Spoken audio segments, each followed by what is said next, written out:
Rachel hadn't felt this happy in a long time.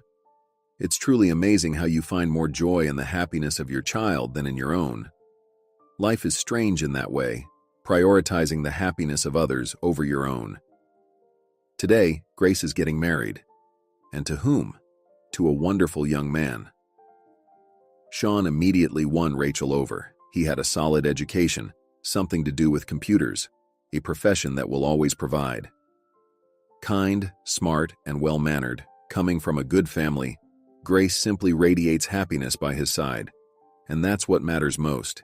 Even if he were a simple mechanic, Rachel would have loved him just the same, seeing her daughter's joyful eyes. The only sorrow was Deacon's absence from his daughter's wedding. The grudge he held against his ex-wife was too strong to overcome. Nothing could be done about it. Such is life. Rachel tried talking to him, wrote letters, made phone calls, but to no avail. Deacon felt that Rachel had robbed him. Yet she had only taken what was rightfully hers, not even for herself, but for Grace. But the man couldn't understand, seemingly forgetting how his business started and who was there to help him, who stayed up nights with the paperwork, and who carried bags of goods to their small shop they once opened together at the local market. Thinking about her ex-husband was the last thing Rachel wanted. He was her ex for a reason, not worth her tears. Besides, everything turned out well for him. He married his Elle. He had everything he needed for happiness, except for a daughter. But that was his choice. Grace was spinning around the hall with Sean, the first dance of the bride and groom, now husband and wife. Oh, how quickly time flies. It seemed like just yesterday her daughter was sitting on her lap, eating porridge from a spoon. It felt like just yesterday she was taking her to her first day of school. Those huge bows on her thin braids seemed so silly to Rachel. But now, instead of bows, Grace wore a veil. Tears welled up in Rachel's eyes. "Hey, Mom, what's wrong?" Tracy, her best friend, nudged Rachel slightly. We agreed, no crying. "Oh, sorry." Rachel wiped away a tear and sniffed. "When did they grow up?" "Yeah, I wonder that myself." Tracy waved dismissively. "I feel like I just brought my own home from the hospital yesterday, and now he's finishing school. He's taller than me now, and I still see those 50 centimeters and 3.5 kilograms. Can you believe it?" Rachel felt she was about to burst into tears. "Oh, I remember how you met me from the maternity hospital." "All right, Mom, let's grab some water." Tracy hooked Rachel's arm. "I see you're about to start crying." Rachel nodded and followed Tracy, who poured her some water from a carafe. "Here you go, friend." "Maybe I should have some vodka, huh?" Rachel sobbed. "Okay, stop," Tracy frowned. "The last thing we need is for you to get drunk at your daughter's wedding. What would I tell Grace? That I didn't keep an eye on you?" Rachel offered a weak smile and took a few sips of water. It was a relief that no one was paying them any attention. It wasn't unusual, after all, for a sentimental mother to shed tears at her daughter's wedding. Still, Rachel felt a bit embarrassed. And then her gaze landed on a man standing in a corner with a cane. He was watching the dancing couple and smiling thoughtfully. Handsome, with distinguished graying temples and deep lines on his face that seemed too profound for his age. Rachel's heart started to beat faster. "Who is that?" she whispered. Tracy glanced at the man. "No idea. Must be from the groom's side, I guess, since you don't know him. Why?" "Probably nothing. Just mistook him for someone else." Rachel wrapped her fingers around her wrist, where her favorite bracelet, a slender chain with a delicate heart, dangled. It was a simple silver trinket, worth next to nothing. But Rachel had not parted with the bracelet for many years, not for a single moment. "What's with you, Rachel? You look like you've seen a ghost," Tracy said, concerned, looking at her friend. "Oh, probably did." Rachel flicked her hair. "Sorry, I must be going crazy from all the excitement." "All right, keep drinking your water, and don't you dare cry, your mascara will run," Tracy advised. Rachel took another sip and looked back at the man with the cane. No, it couldn't be him. It just couldn't, because the man she had once loved with all her heart, and as it turned out, for a lifetime, had been dead for a long time. It was just a striking resemblance, nothing more. But why then did her heart beat so wildly? Why did Rachel feel an urge to both cry and laugh at the same time? She closed her eyes and, for some reason, saw a train station before her inner eye. that trip which had forever changed her life. 25 years ago, Rachel had always detested train stations. For some reason, they had been associated with farewells since her childhood. At the station, she had seen off her brother to the army, and since then, she had never seen him again. He got married in another city, then moved abroad with his family. At the station, Rachel bid farewell to her father as he went on his endless business trips, and he too never returned from one of them. He had met someone else. Such is life. Rachel was only 10 years old then, and she remembered her father in a warm jacket, nervously smoking and not looking at her mother. Meanwhile, she stood, staring at the toes of her boots, as tears ran down Rachel's cheeks. Later, she learned. Her mother had suspected then that her father had a mistress, and her heart told her she would never see her husband again. And now it was Rachel's husband, Deacon, seeing her off at the station. The train had already arrived at the platform, and there were only 10 minutes left until departure. Rachel watched her husband, unsure of what to say. "I'm sorry it turned out this way," Deacon unexpectedly said. "I understand everything. After all, I'm supposed to be the breadwinner, and here I am." "Let it go," Rachel sighed. "Things happen. Many people lose their jobs. I'll find something. I'll start flipping clothes." Deacon's eyes sparkled. "They say you can flip fur coats too. Good coats sell well." "Well, give it a try," Rachel smiled softly at him. "But you need money to buy those coats, you know?" Deacon's face fell. Rachel felt sorry for him. Poor thing. Like many, he had lost his job. He used to be an engineer, a respected person, passionate about his profession, and Rachel was a simple music teacher. She didn't earn much, of course, but felt she was fulfilling an important mission, opening the world of art to children. What joy it was when her student won first place in a competition. How delightful to see a child transform from a novice into a little professional, finding joy in playing the piano. And Rachel herself loved to play. Music was her life and her soul. Rachel thought it would always be like this. But then times changed. Her husband and dozens of his colleagues were laid off. And at the music school, they simply stopped paying salaries. It's November now, and last month she was only paid for June. Deacon tried for a long time to find work, but was rejected everywhere. He worked as a loader for a couple of weeks. For him, it was a real blow to his pride. He was an engineer with higher education and vast experience, reduced to hauling dirty barrels or sacks. The man quickly hurt his back and resigned. Then Deacon sold dresses and t-shirts at the market but failed, and then his stall was even robbed. So Deacon ended up owing a large sum to the stall owner. This is why Rachel had to go to another city for temporary work. Otherwise, they wouldn't have been able to pay off the debt. Their family had no savings. Rachel found temporary work through a newspaper ad. A local confectionery factory needed packers. She called and offered her services. She got a positive response. And here she was at the station, clutching a purse to her chest, containing her passport and a small amount of money for the initial period. Almost all the money they had. But the job promised good pay, and she might even manage to work for 3-4 months. If she saved, the earnings could last almost half a year. And after that, time would tell. These are uncertain times. No one makes long-term plans. Even if things are looking up, you never know what the future holds. Just yesterday, for instance, a businessman who owned a chain of restaurants in the city center was killed. He had everything: money, his own business, and several apartments. And now he's gone. His estate will now be divided. Maybe other people will die in the process of this division. Many people. Sometimes Rachel even felt relieved that they were just ordinary people. Yes, she had to count the pasta before throwing it into the pot, and she knew how to stretch a single chicken over 10 days, but at least there was less risk. And these dark times had to end eventually. But how hard it is not to have the means to buy your own daughter, say, a box of chocolates or a new dress. Such a little fashionista she is, spending hours trying on her dresses in front of the mirror and making funny faces.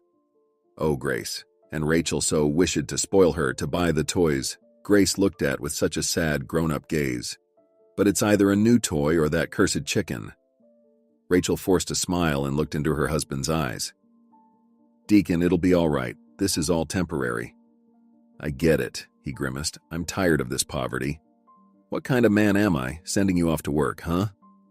A good man. Rachel rose on her tiptoes and pecked her husband on his stubbly, prickly cheek. Later on, you'll be earning big money, and you'll buy me a fur coat and a diamond ring. Passengers, the train is departing, announced the speakers loudly. Well, goodbye. Rachel hugged her husband one last time and jumped into the carriage. Deacon, take care of Grace. Her medicine is in her dresser, and make sure she wears her hat. She takes it off when she's out playing. But she can't be doing that. Deacon nodded bewilderedly, watching his wife. Rachel was barely holding herself together. This was her first long separation from her daughter. It felt to her like a betrayal of her child. But not going wasn't an option. The debt was mounting.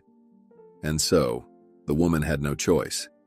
She had promised to be with Deacon in sorrow and in joy, and she intended to keep that promise. She settled into her seat. Tears streamed down her cheeks unbidden. Rachel felt incredibly sorry for herself. She had lost her beloved job, had to travel to another city to earn money through hard labor. She wouldn't see her daughter for at least a month. She wondered how Grace would handle her absence. The little girl had cried all evening yesterday, begging her mother not to leave. It had been decided not to take her to the station, lest she throw a tantrum. Rachel sobbed. Lord, why all this? What's wrong? Rachel looked up to see a plump woman with hair dyed black. She was dressed in a bright striped sweater that snugly fit her ample bosom. Her hair curled in rings. It's nothing, I'm all right, Rachel smiled. All is well. Uh-huh, I can see how well. The woman frowned. Come on, spill it. It'll feel better. Where are you headed? I'm going to Forest Town. Rachel started gazing out the window to staunch her tears. I found a job there. Left my husband and daughter at home. She felt like crying again. Don't cry. The woman patted Rachel on the shoulder. Life is like this now. Look at me. Changed 3 jobs in a year. 3. And now I'm off to my 4th, and here I am alive and kicking. I've grown strawberries, worked in a store, and even as a cleaner. I used to teach music, Rachel sighed. I really enjoyed it. Yeah, music's not much of a priority now, and the woman shook her head. By the way, my name's Gary. Rachel introduced herself as well. A smooth conversation followed. It turned out that Gary divorced her husband 3 years ago and is now looking for a man. She's even chatting with 2. Gary showed her travel companion their letters. It turned out both were in prison. Rachel decided not to ask if Gary considered this method of finding a partner safe, but she herself would never risk it for anything. Rachel also told her own story, although what was there to tell? A typical fate. Born into a family of a teacher and a geologist. From childhood she adored music, graduated from music school, and then the conservatory. In her final year, she met Deacon and fell in love with him. They got married. Grace was born. A typical fate. You couldn't write a novel about someone like Rachel, not even a short story. Everything was just like everyone else. They talked until late into the night, then Rachel put her purse under her head and fell fast asleep. Jerry did too. Rachel woke up in the early morning. There were still 4 hours of travel ahead. She stretched and then decided to go wash up. Gary was nowhere to be found, nor was her suitcase. Rachel regretted not saying goodbye. Perhaps Gary got off at the last station. Rachel spent the rest of the journey pensively gazing out the window, pondering what to do next. She needed to call her future workplace right away. They promised to provide directions to the factory. Then, she needed to find accommodation in the dormitory. Rachel had never lived in a dormitory before, so she was a little nervous. And she absolutely had to call her husband, Deacon. He must be terribly worried about her. And, of course, she needed to hear Grace's voice, her daughter's, just as long as she didn't cry. Rachel was afraid it would break her heart. Finally, the train arrived at the destination city. Rachel put on her jacket, grabbed her suitcase, and stepped onto the platform. Then she slowly walked, hunching her shoulders every time a gust of chilly November wind hit her. Inside the station building, a terrible realization dawned on her. There was neither wallet nor passport in her bag. Rachel emptied it right onto the floor and frantically began rummaging through her belongings. A handkerchief, lipstick, a powder compact she bought back in conservatory days, some cheap candies, and that was it, nothing more. Oh, and a few bits and bobs tucked under the lining. Rachel even checked her suitcase just in case. Maybe she transferred them and forgot about it, but there was no wallet there either. Her mouth went dry. For some reason, her whole body started trembling with a fine tremor, as if an electric current had passed through it. Okay, don't panic. Lord, it's Gary. She even asked if Rachel was carrying money with her, supposedly worried if she had enough for the initial period, and Rachel, like a complete idiot, said she had money, even mentioned the amount. And now this Gary is nowhere to be found. And no one will bother looking for her. The police have more serious matters to attend to. Rachel made her way to the waiting area and sat down on a bench. She thought for a while, took a deep breath, as her mother taught her. She believed that deep breathing was a panacea for all ills, from headaches to severe anxiety. Feeling a bit calmer, Rachel approached a young policeman standing near the ticket counters and explained her situation. "What do you want from me?" he asked. "They won't find this Gary of yours. She probably traveled on a fake passport." "No, I can send out the information. Just don't expect much." The policeman's face expressed sincere sympathy, which made Rachel want to cry even more. "Can I make a call somewhere? After all, I came here to get a job. Maybe it'll work out?" Rachel pleaded. "What will work out? Without a passport? Are you serious?" sighed the policeman. "Hardly. Now you need at least a temporary ID, otherwise you won't be able to go home." Rachel imagined herself sitting on the ground at the entrance to the station with a sign saying, "Robbed on the train, documents stolen, please help with food." The thought made her feel sick, and her head spun, but she managed to stay on her feet. "Can I make a call, please? At least to my husband?" she pleaded. "Yes, come with me." The policeman nodded toward a small door. "There's a friend of mine there. She'll let you make a free call, but then we'll see." First, Rachel called the factory. Her contact there was pleased, but upon hearing that Rachel's passport had been stolen, she darkened. "I won't be able to process your paperwork, not even with a temporary ID. That's our policy," she sighed. "And we can't offer you accommodation in the dormitory either. We had a case recently, a similar situation. We took her in. But then our girl's jewelry started disappearing." "But I'm not going to steal jewelry," Rachel said, flustered. "Yes, we understand that, but we still can't trust a stranger." "Oh, I'm sorry. Listen, Rachel, right? I really can't help you with anything. It's the director's directive." Rachel hung up the phone and stared at the wall. Great, so she won't get the job. "Can I call my husband?" she asked the woman sitting at the desk, pretending to look at some magazine. In reality, the woman was listening with interest to Rachel's conversation. "Yes, go ahead, call," the woman smiled. Deacon, after listening to Rachel, seemed to despair. "Oh God, I was counting on that money so much," he sighed.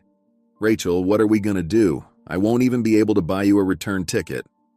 "Deacon, I don't know," Rachel sobbed. "I'm sorry, I'm such a fool. I should have hidden the money in my bra or something." "Yeah, you should have thought about that," her husband said with unexpected aggression.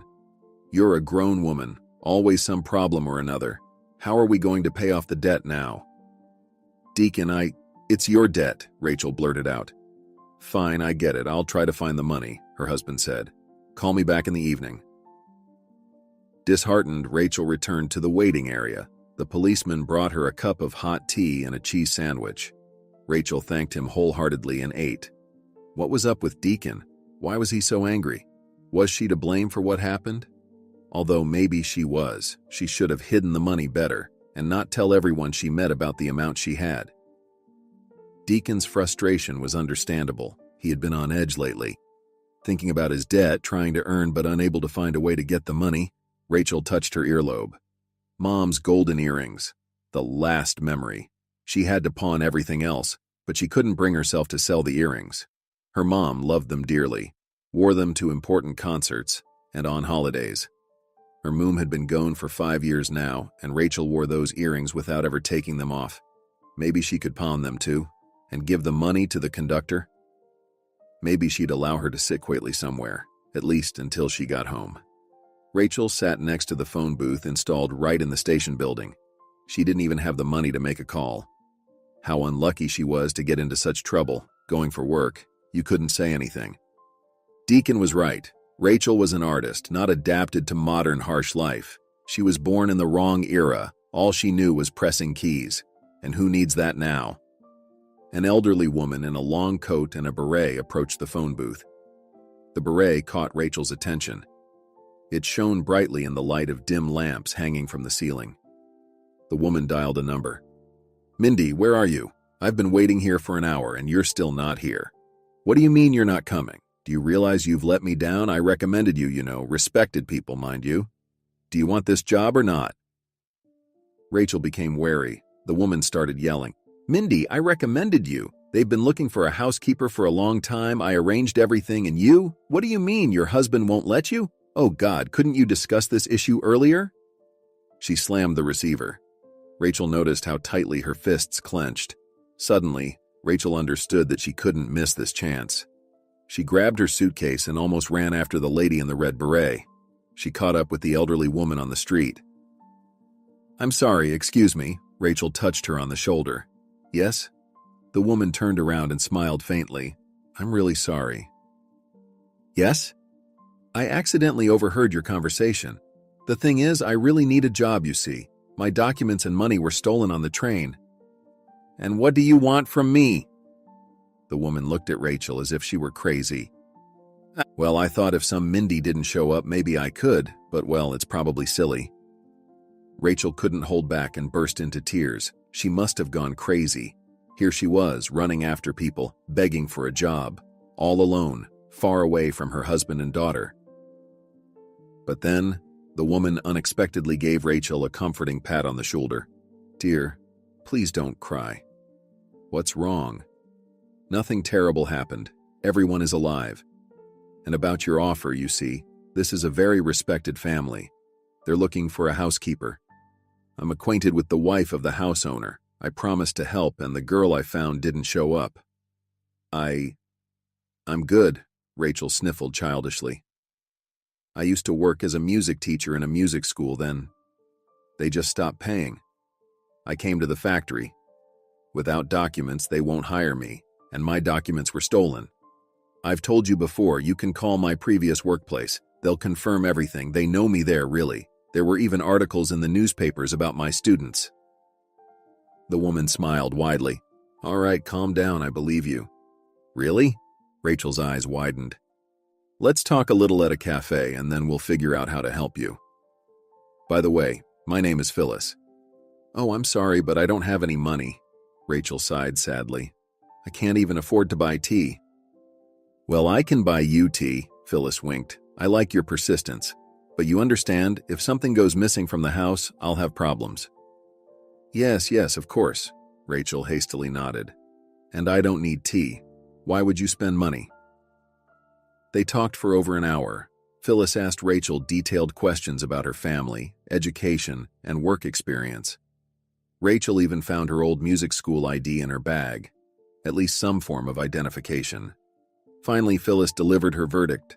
"I like you. I like that you decided to seize the opportunity, so I'm willing to help you. I'll explain the situation to Catherine. She's a kind woman and will be willing to accommodate you, especially since you're recommended by me. But tell her that you, Rachel that you're the daughter of my school friend. Let's call her Sarah. All right? Or no, not daughter. You're her niece." "Yes, Sarah's niece. You came from the city. More accurately, to the city from the village. You lost your documents. You have no money." "But what if she finds out?" Rachel was scared. "Well, I don't think she will." Phyllis looked thoughtfully at her companion. "She's not interested in you, believe me. She's just looking for a girl to help around the house. And by the way, I should tell you up front, the house is big. 2 floors with an attic and a basement. They have a gym in the basement. Catherine's husband and sons use it.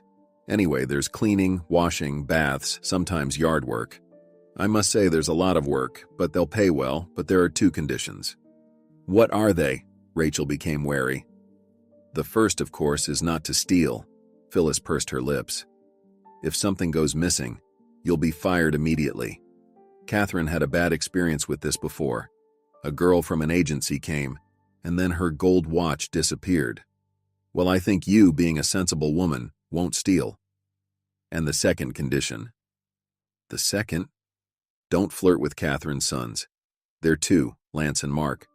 But then again, you're married too. You have a child. I don't think you, Rachel, would try anything like that. No, of course, I won't even try, the woman promised. I love my husband. Why would I do that? Well, that's excellent, Phyllis nodded. Well, that's it. Oh yes, you don't have similar experience, so I'll tell you now. Maintain a business-like relationship with the owners. Don't ask unnecessary questions. Don't wander around the house. In the morning, go to the mistress, get your tasks for the day, complete them, and then you can be free. They'll assign you a room. It's small, but it has everything for living, even a shower cabin, so the conditions are even better than in your dorm, where you didn't get in. Yes, thank you, I'm ready. Rachel couldn't believe her luck. Had she really landed a job? And in such a manner, too. Deacon would have a good laugh when he found out how she managed it. Well then, let's go. I've got my car. Phyllis rose from her chair. Catherine has been waiting for us, though she's been waiting for Mindy, but I'll be bringing Rachel. An hour later, they arrived at the house where Catherine lived. Rachel couldn't believe her eyes. It seemed they were in an elite community. Luxurious cottages, surrounded by neat little fences. Here and there, in the yards, Rachel even spotted fountains and plaster statues. Rachel felt a tinge of sadness. She and Deacon would never live in such a cottage. They were crammed into a tiny apartment, with no prospects of moving to a better one in the foreseeable future. And there was the constant worry of losing even that, given Deacon's debt had to be paid off. The car stopped in front of one of the cottages. Rachel caught her breath. 2 stories, stone cladding, a roof covered in tiles. Could she, even as a housemaid, live in such luxury for a while? Let's go. Phyllis got out of the car and smiled at Rachel. Caught your eye, did it? Yep, Rachel admitted honestly. It's beautiful. They passed through the gates and headed to the house along a neat pathway. It was apparent that the garden was somewhat neglected, with rotting leaves not cleaned up and blackened fruits lying under the only apple tree. The women ascended the porch. Phyllis rang the doorbell. Rachel shifted uncomfortably from foot to foot. Her idea was starting to seem foolish to her. Yes, this Catherine would now kick her out as soon as she saw her. A stranger from the streets, without documents or money, who had arrived from nowhere and wanted to work, especially in such a house. The door opened. Rachel saw a tall, slender woman in her 60s. Clearly, Catherine did everything to maintain her figure. She was dressed in an elegant suit, a pencil skirt, and a houndstooth patterned jacket. Phyllis, I've been waiting, Catherine smiled. Traffic jams? No, Catherine, please don't be surprised. Mindy didn't show up. But I met Rachel, and here she is in front of you. I think this girl will do.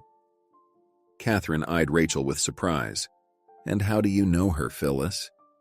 Rachel, Sarah's niece, maybe you remember her? Phyllis answered, Imagine. Sarah calls me yesterday, says her niece has arrived. But she got robbed on the train. No documents or money.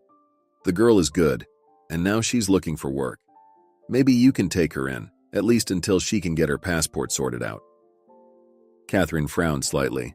But Phyllis, I was planning to hire a girl for the long term. I can work long term, Rachel blurted out, feeling her only chance slipping away. I can work as long as needed, even for a year. Catherine's face broke into an unexpected smile. What am I to do with you? Come in, we'll have some tea, let's talk. And Rachel, hardly believing her ears, asked again, You're hiring me? I'll give it a try. Catherine stepped aside to let them into the house. But just so you know, there will be a trial period of 1 month. After that, we'll sign a contract. Of course, the trial period will be paid well, unless something happens that I don't like. Catherine led the guest to the kitchen, which resembled more of a spaceship than a kitchen. Rachel had never seen such appliances. Even the microwave was on the table, and a coffee maker, exactly like in the TV series Rachel occasionally watched on cable. Life in those series seemed beautiful, but utterly unattainable. Well, it turns out some people actually manage to get close to that kind of life.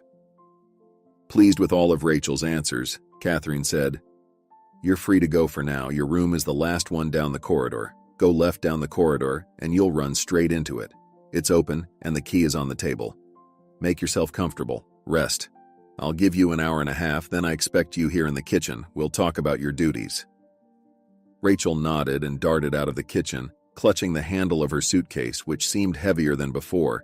She had found a job. She definitely wouldn't let herself down. She would do everything perfectly. The entire house would shine, just so they wouldn't kick her out. The room allocated to the house assistant was a bit cramped. It contained a bed, a small wardrobe, a table, and a chair. But it had a window with a view of the backyard. Rachel placed her suitcase down and collapsed onto the bed. Indeed, it had been a long time since she had such an adventure. She was in a wealthy home, about to take care of the household, just like in a TV series. The young beauty conquers the heart of the master, but circumstances keep them apart. And Rachel laughed. She wasn't that young anymore, and she already had a husband and a child. Speaking of which, she should ask Catherine if she could call home. Deacon is probably worried.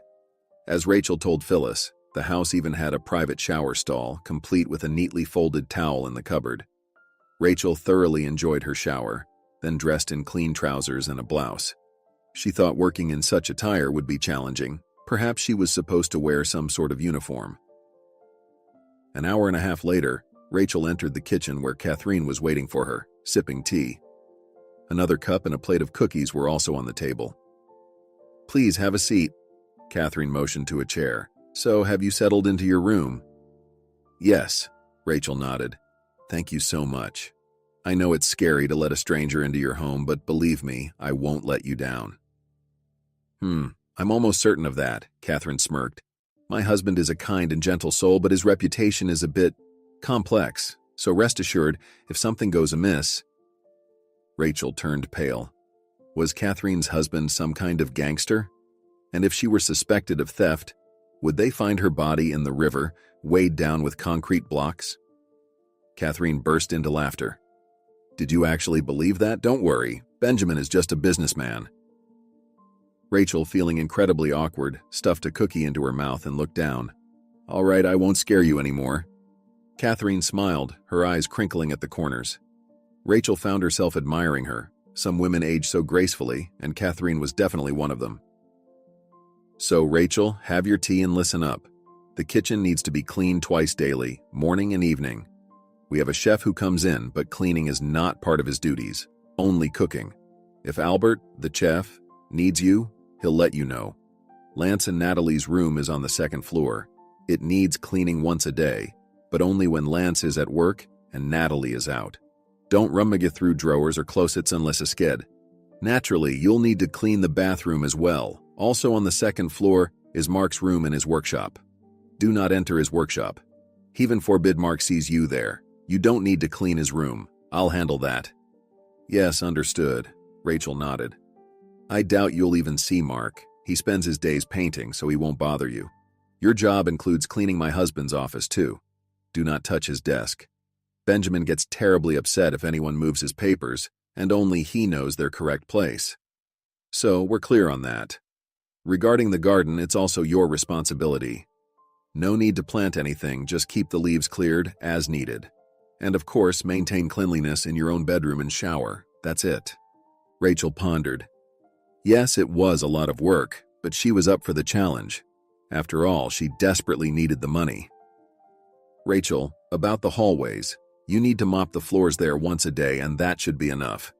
And please don't touch the antiques, vases, statues, candle holders." Catherine squinted. "All of it is worth a fortune, Rachel." "I have one request." Rachel tapped her cup nervously with her fingers. "May I call my husband, just to let him know I've settled in?" "There's a phone on the first floor near the door. That's the one you can use." Catherine nodded. "I hope you won't abuse the privilege of making calls." Rachel nodded in agreement. Well, that was something. At least she could call Deacon now and then. That day, Catherine let Rachel rest from her journey. Before heading to her room, Rachel called her husband. He listened to his wife and skeptically asked, "Rachel, and they just took you on like that?" "Yes, yes, imagine that," she replied excitedly. "It's like a miracle. In 6 months, we'll have paid off our debt." "All right then, make sure you do your best. Jobs are scarce back here in our town." "And how's Grace, Deacon?" Rachel inquired. "Yeah, Grace is fine. She's playing," the man briefly replied. "All right, go on now." Rachel spent the rest of her day sitting on the windowsill, gazing thoughtfully out the window. She felt like the heroine of a novel, hardly believing she had the courage to approach to Phyllis. Typically, Rachel was shy, fearful of strangers. It was even surprising to many that she ended up with Deacon. Many of her friends doubted Rachel would ever find her other half. Perhaps it was because her father was a reserved, unsociable man, leaving Rachel inept at interacting with the opposite sex. Yet here she was, making such a bold move. But it was all worth it. Working in Catherine's home, Rachel would earn more than at the factory, enabling her to return home sooner. After some thought, Rachel took out a photograph of Grace from her suitcase and placed it on the desk, leaning it against a thick detective novel she had brought for the journey. She would need to buy a frame. Rachel went to bed and, looking at her smiling daughter, fell asleep. The next day, as promised, she got up at 6 in the morning, took a shower, and put on the uniform Catherine had provided, trousers and a t-shirt. Then she went to start her new job. In the kitchen was Albert. It turned out he was a portly man in his 50s, with a charming smile and a bald head. "Oh, mademoiselle, I was informed of your arrival." The chef placed a cup in front of Rachel and said, "Try the coffee, Arabica with subtle citrus notes and a pleasant bitterness." Rachel took a sip and closed her eyes in pleasure. It was nothing like the instant coffee from a jar. The taste played and shimmered as if it wasn't a flavor at all, but a melody. "Oh, thank you so much." "It's nothing. Do come by. I'm always happy to treat a beautiful woman." Albert winked playfully. Rachel blushed and felt her cheeks flush. "Don't get me wrong," the chef started as he cracked huge white eggs into a bowl. "I'm not flirting. I've been happily married for a long time, but I can pretend for our mutual enjoyment and morale. But nothing more than compliments, don't worry." "Well, that suits me fine," nodded Rachel. "And you don't have to clean up after I prepare breakfast. I'll get straight to lunch," Albert said as he vigorously whisked the eggs. His hand moved so fast that Rachel couldn't take her eyes off him. He seemed not so much a chef as a true magician. "Thank you. I'll head to the second floor then." "I'd wait if I were you and meet the owner," advised Albert. "Benjamin will soon come down to try the traditional morning omelet. He's quite an interesting person, I must say." "Interesting?" Rachel inquired. "Oh, an understatement." Albert poured the eggs onto a heated skillet, and a divine aroma filled the kitchen. He clearly added some spices to the omelet. Rachel firmly decided to find out which ones exactly. "Good morning, Albert." A tall, slender man in a reindeer sweater and baggy jeans entered the kitchen. The man sat down next to Rachel and winked at her. "New here?" he asked. "Yes." Rachel nodded. "I'll be assisting." "Assisting is good." Benjamin interlocked his fingers and stared out the window. "It's wonderful. Tell me, what were you before you ended up here?" "I was a music teacher," Rachel responded. "Respectable," nodded Benjamin. "I myself taught higher mathematics, but then it turned out my knowledge could be applied better, or rather, more lucratively. Now I consult for respectable people, and have become a respectable person myself, as you see." "That's amazing," Rachel admired. "Is it a tough job?" "You know, thinking is generally hard," Benjamin looked at her and smiled. "I must confess, it's easier now than in the university. Fewer silly questions. Albert, I'm about to die of hunger here." "I won't let you die," and the chef placed a plate with an omelet in front of Benjamin. "Enjoy your meal." Benjamin quickly had his breakfast and left. "He's a very smart man," noted Albert, "and he's had a tough fate. I'll tell you more about it if you stay long enough. Can't spill secrets to just anyone. But if we get to know each other better?" Rachel's first day on the job began with diligent effort. She scrubbed in the bathroom, washed the floors, and carefully navigated around stands holding antique vases and statuettes. She met Lance, who appeared to be around 35 years old. Rachel was surprised. Catherine must have had her son quite early. After all, she wouldn't place Catherine a day over 55, at most 60. Lance quickly greeted her and rushed off to work. His wife, Natalie, stayed in their room, and Rachel decided it was best not to disturb her. Mark's room and workshop were locked. Rachel was about to knock, but then remembered Catherine's words about her younger son, Mark. It was best not to intrude. Well, the less work, the better for her. Despite the house's size, Rachel managed to finish the cleaning quickly. She even had time to rake the leaves in the garden into a large pile. The only question that remained was what to do with them. Rachel decided to ask Catherine. Catherine was pleased with Rachel's work. "Clean and quick," she commented. "If you keep this up, we might even sign the contract earlier. As for the leaves, Rachel, pack them into bags. Albert will give them to you, then place them near the fence. The garbage collectors will pick them up." Rachel plunged headfirst into her new life. There was plenty of work. In the evenings, she fell asleep as soon as her head touched the pillow. Lance, Catherine's eldest son, and Benjamin paid her no mind. This didn't bother Rachel in the slightest. She was a housekeeper, after all. Why would he need to engage with her? Catherine remained aloof but was always polite. She thanked Rachel for her work, answered questions, and if there were any remarks to be made, they were delivered in the most tactful manner. Benjamin was friendlier towards Rachel. Surprisingly, Rachel found herself getting along quite well with Natalie, Lance's wife. Natalie didn't at all fit the image of a wealthy man's spouse. Petite and round, with almost childlike chubby cheeks and blonde hair, she exuded a soft, kind presence. They got acquainted when Natalie asked Rachel to clean their room. Rachel dusted the shelves, which were filled with souvenirs, presumably from abroad. Natalie sat at the mirror, applying makeup. Rachel occasionally glanced at her vanity. She had never seen such cosmetics before. The jars and tubes seemed like works of art, especially a compact with intertwined C letters. Rachel had only powder and a cheap lipstick. Deacon had once given her a simple perfume, which Rachel used sparingly, only on special occasions. Grace used to say that her mom smelled like candies and pastries. "How does it look?" Natalie turned to Rachel. "Not too much?" "Beautiful," Rachel sincerely replied. The makeup was indeed gorgeous, especially the eyeshadow shimmering like peacock feathers. "Thank you," Natalie smiled. "Lance complains that I wear too much makeup, but I like it." "I do too." Rachel carefully placed a statuette back on the shelf after dusting it. "It really suits you." "By the way, how do you find it here?" Natalie picked up a brush to apply another layer of powder to her face. "Not bad."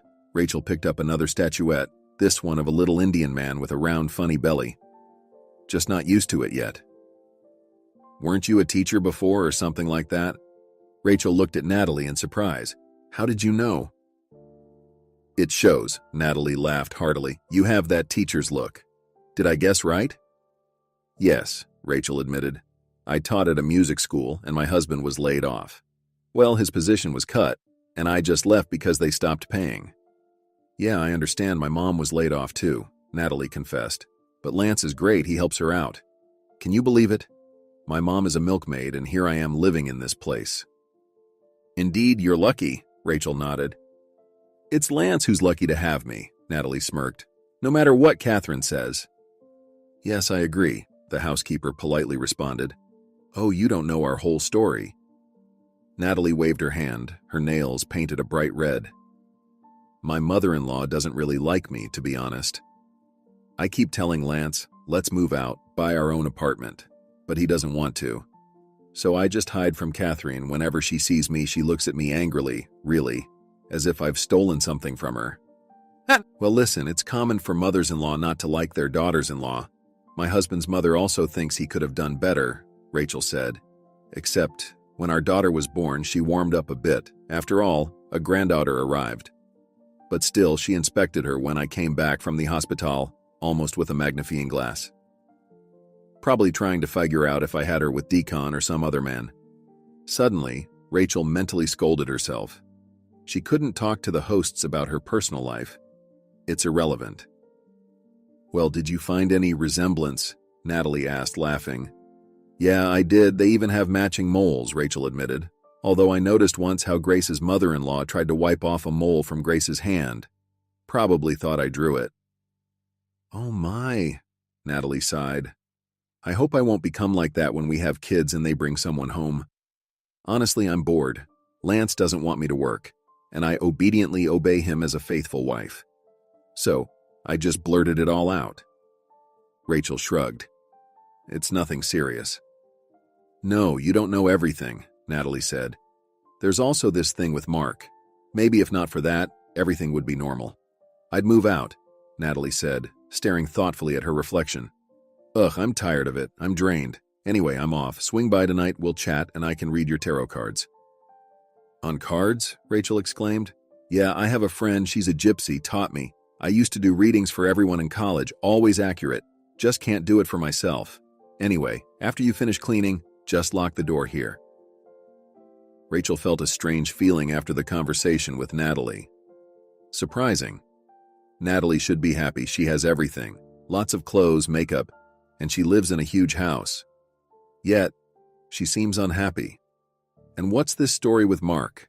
Rachel tried to casually find out from the chef, Albert. But he just brushed it off. I don't meddle in their affairs, and I advise you not to either, he told her one morning, as Rachel drank coffee in the kitchen getting ready for a new workday. I've been working here for a long time, and I know a little, of course, but I prefer not to gossip. Sorry, it's just female curiosity, Rachel smiled. I've never even seen Mark. He hardly ever comes out, Albert said quietly. Since all this happened, I don't think he wants to see his brother. You just drink your coffee, lovely lady. I've already told you too much. If Catherine finds out, she won't be pleased. Rachel decided she wouldn't ask any more questions. She'll leave this house as soon as she can pay off Deacon's debt. After all, every family has its skeletons in the closet, especially in wealthy families, and it's better not to pry where you're not asked. Catherine consistently paid Rachel for her work. Every week she received an envelope with money. Rachel kept a little for herself and sent the rest to her husband. She tried to call Deacon every 3 to 4 days. It saddened her a bit that her husband still hadn't found a job. Rachel, what do you suggest that I go buy clothes myself? Deacon asked. I didn't study at the Institute for 5 years for that. And you know yourself, I lack commercial instincts. We've already burnt our fingers once. I won't risk it again, honestly. I don't want to. Let's not talk about it. Rachel didn't argue with her husband. He had been providing for their family for a long time. And now, apparently, it was her turn. It's temporary. Later, he'll find a good job. And maybe he'll actually give her a fur coat and a diamond ring someday. Natalie did indeed invite Rachel over to have her fortune read. Rachel resisted, but Natalie insisted. Well, I'm curious, she laughed. Whether it matches or not, don't you want to know your future? Rachel didn't believe in fortune-telling, but knowing the future wouldn't hurt. However, the cards probably wouldn't answer her questions. Arguing with Natalie was pointless. She found herself a new pastime and decided to go along with it. Natalie took out a deck of weathered cards. They settled on the bed, which was covered with a fluffy pink blanket. Here, look, my friend gave them to me. Gypsy, authentic. You know, the more the deck is used for readings, the more accurate it becomes. Like a clock being wound up or something like that. I didn't know that, Rachel politely replied. The cards flickered in Natalie's hands. Let's do past and future, shall we? Natalie winked. Just tell me if it matches or not. Natalie pulled out 4 cards and laid them on the bed. Okay, I see. I see a man. Good, but unreliable, probably before your husband. Can't rely on such people. You see the 5 of spades. Such a person can betray you at any moment. And you loved him deeply, okay? Another man. Reliable, good, loves you, but you're not meant to be together. Natalie's expression darkened. Well, nothing matched, Rachel confessed. My husband is my first and only, and very, very reliable. And that's why he sent you to work in another city with strangers, right? Natalie looked sharply at Rachel. Isn't that so? Rachel was taken aback. She had never looked at the situation from that angle. Well, it just happened, Natalie. Oh, sorry, I got carried away. Imagined myself a fortune teller. Natalie hastily swept the cards off the bed. You have a good husband? Yes, excellent. And a daughter, too. Want me to show you? Rachel smiled. Yes, I do. Natalie nodded. Let's go to my room, Rachel suggested. Natalie got up from the couch. How old is your daughter? 4. She's such a smart girl. Already reading, knows all her letters, Rachel proudly stated. Just can't count yet, but it's still early. She'll learn. Can only count up to 10 for now, and always skip 6. Rachel suddenly felt sad. Oh, how far away her Grace was right now. Was she missing her? Or had she already forgotten her mom? Sometimes they talked on the phone, and every time Rachel was afraid she would cry and upset her little girl. She terribly missed her daughter, her smiles, curious eyes, her hugs. She couldn't wish her a good night, couldn't kiss her scraped knee, couldn't smell the sweet scent of her hair. What's wrong? You look upset, Natalie asked. Oh, everything's fine, Rachel said and burst into tears. Natalie unexpectedly hugged her. Rachel dropped her head on her shoulder, shaking with sadness, pain, and longing. Natalie stroked Rachel's back and patiently waited. Finally, Rachel managed to pull herself together. Sorry, I just miss her so much. It's okay, Natalie sighed, looking at her with genuine sympathy. You'll go see your daughter soon, right? Maybe in a month, Rachel confessed. Catherine promised me a 3-day break. I'll buy some gifts for your daughter. Natalie took out a handkerchief from her pocket and handed it to Rachel. And everything will be fine, I assure you. Oh, maybe I would be a mom now if... Well, let's go. You'll show me your princess. Rachel felt terribly ashamed of her outburst, but she got even closer to Natalie. She gave Rachel some of her cosmetics, lipstick, mascara, and perfume. A small bottle of Chanel, something Rachel couldn't even dream of. Rachel hid the bottle in her closet. She would use that perfume when she got home. Deacon would be surprised. After a month of work, Catherine allowed Rachel to go see her husband for 3 days. Natalie didn't lie. She bought Grace a Barbie doll. Rachel almost cried with joy. She knew her daughter had been dreaming of such a doll, but she couldn't buy it herself. Deacon met Rachel at the station. Seeing her mom, Grace ran to her. Rachel picked up her daughter and hugged her tightly. She didn't even realize how much she missed her. Deacon approached his wife and kissed her on the cheek. For how long, he asked. Back the day after tomorrow, Rachel replied. The day after tomorrow, Grace said disappointedly. The little girl's lips twisted, her eyes sparkled. Mom, don't go. Sweetheart, I have to work, I'll have to leave. Rachel hugged her daughter even tighter. Sweetheart, it won't be for long. Rachel had no idea it would be so hard. Grace whined that she didn't want to let go of her mom, and even the new doll Natalie bought couldn't cheer her up. Her husband was also gloomy. Listen, maybe this was a stupid idea, he asked when they went to bed. Maybe you'll find something here, Rachel? We've been looking, she replied, snuggling up to her husband's warm side. Deacon, they pay well there, you know, until we get rid of this debt. So it's my fault, right? Deacon interrupted her. Rachel, you wanted me to work. I went. I didn't know the money would be stolen. I'm sorry, she whispered. Deacon, it's not your fault. It's just the way things turned out. The man nodded. Exactly. And don't blame me, this is hard enough for me. Just recently I tried to get a job at the bookstore. They didn't take me, didn't even explain why. I'm doing what I can. Of course. Rachel closed her eyes, inhaling his familiar and comforting scent. Well, let's not dwell on this. I missed you terribly. The next day she decided to tidy up. Perhaps Deacon had completely abandoned the house. What can you expect from him? That's how he was raised. Deacon's mother believed that a man shouldn't do anything around the house. That was the wife's job, period. Deacon could easily starve near a fridge full of food, not even realizing he could heat up soup. And Rachel had taught him how to use the washing machine before she left. She opened the closet and was surprised to find several new men's sweaters and shirts. Some still had tags on them.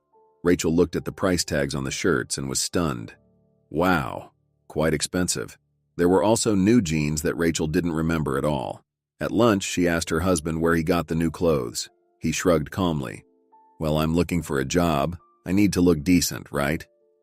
But you could have found something cheaper. she frowned. Deacon, this money isn't easy for me to come by. Rachel, what's gotten into you? Seriously, I need something to wear.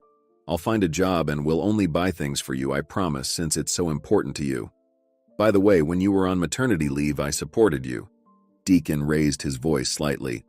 Or have you forgotten? I'm sorry, but we need to save, Rachel insisted. One expensive shirt would have been enough. Well, sorry. Deacon put down his fork and leaned back in his chair, looking at Rachel with a mixture of resentment and disdain. Yeah, I forgot. I have no say here. You're the provider here. What's a provider? Little Grace piped up. Sweetheart, let's talk about it later, okay? Rachel said quietly to her husband. Okay, let's talk later, and thanks, I'm full.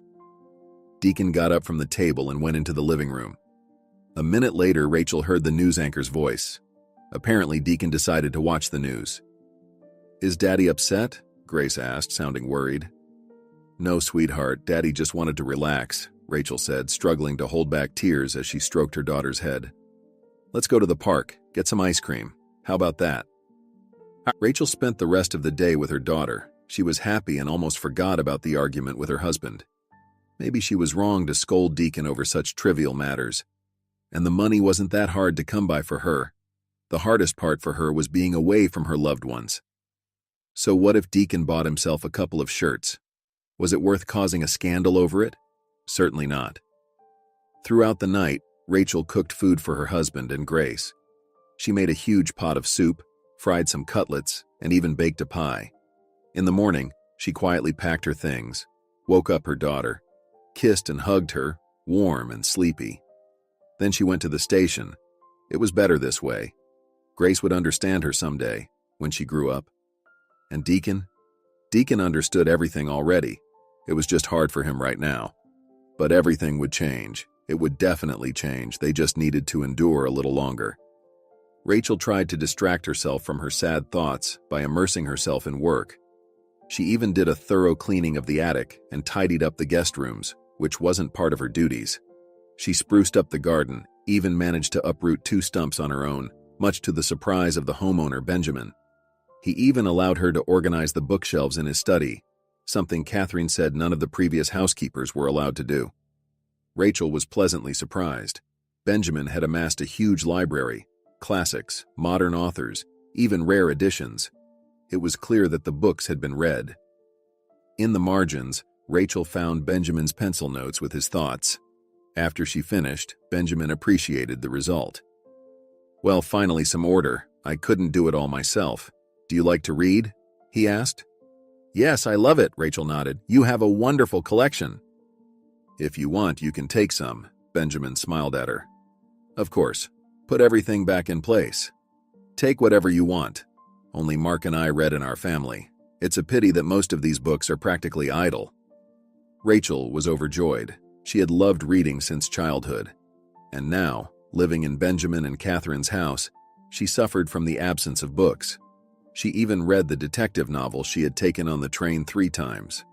Now, she dedicated her evenings to her favorite pastime, temporarily forgetting about her difficulties, Deacon's debts, and missing her daughter. Everything seemed to be going well. The debt was being paid off. Catherine treated Rachel fairly well.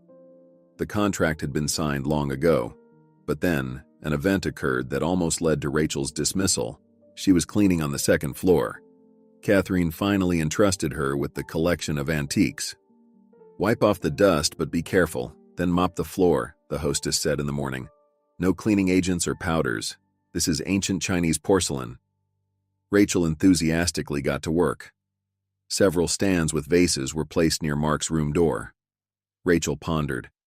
She had been here for over a month, and she hadn't seen Mark even once. Maybe the family was carefully hiding him? What if he, like in an old novel, was disfigured by some terrible illness, or was suffering from a mental disorder? And Albert kept silent. But he knew something. Definitely knew, but wouldn't tell her. If only she could persuade the cook to tell her about Mark. It was probably a very interesting story. Rachel was wiping another vase, humming to herself. Suddenly, she noticed a black spot on the wall. Rachel reached for it to wipe it off with a cloth and screamed. It was a spider. Rachel had been terrified of spiders since childhood and couldn't do anything about it. Once she saw a huge spider in the kitchen, she dashed into the corridor and stayed there, waiting for Deacon until late in the evening.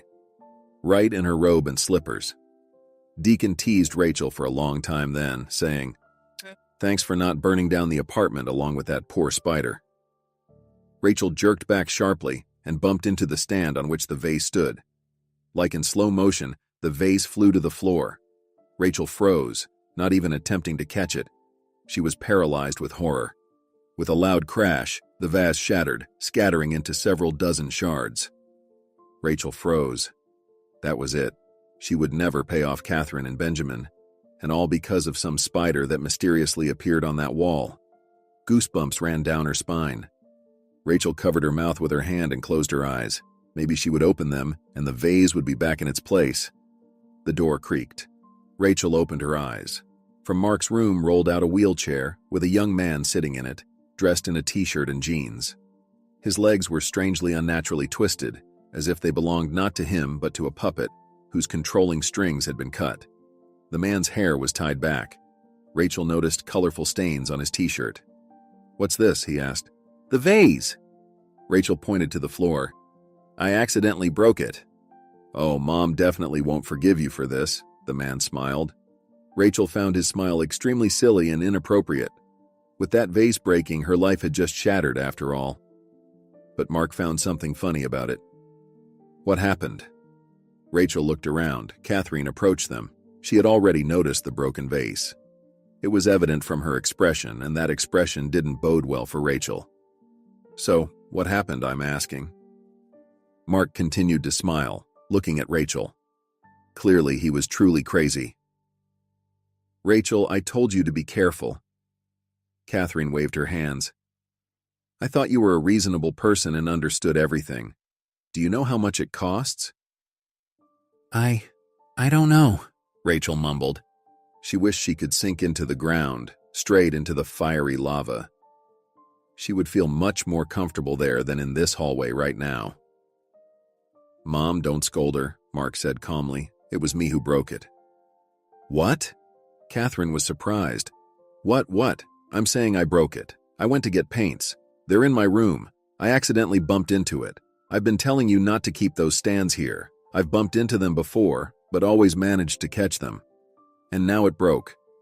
Rachel just came to check if I was okay. She was at the other end of the hallway. Mark shrugged. "So the girl has nothing to do with this. You can fire me if you want." "Rachel, is he telling the truth?" Catherine frowned. True," Rachel nervously swallowed. "Mom, why would I lie to you?" Mark was surprised. "I've never seen this girl in my life.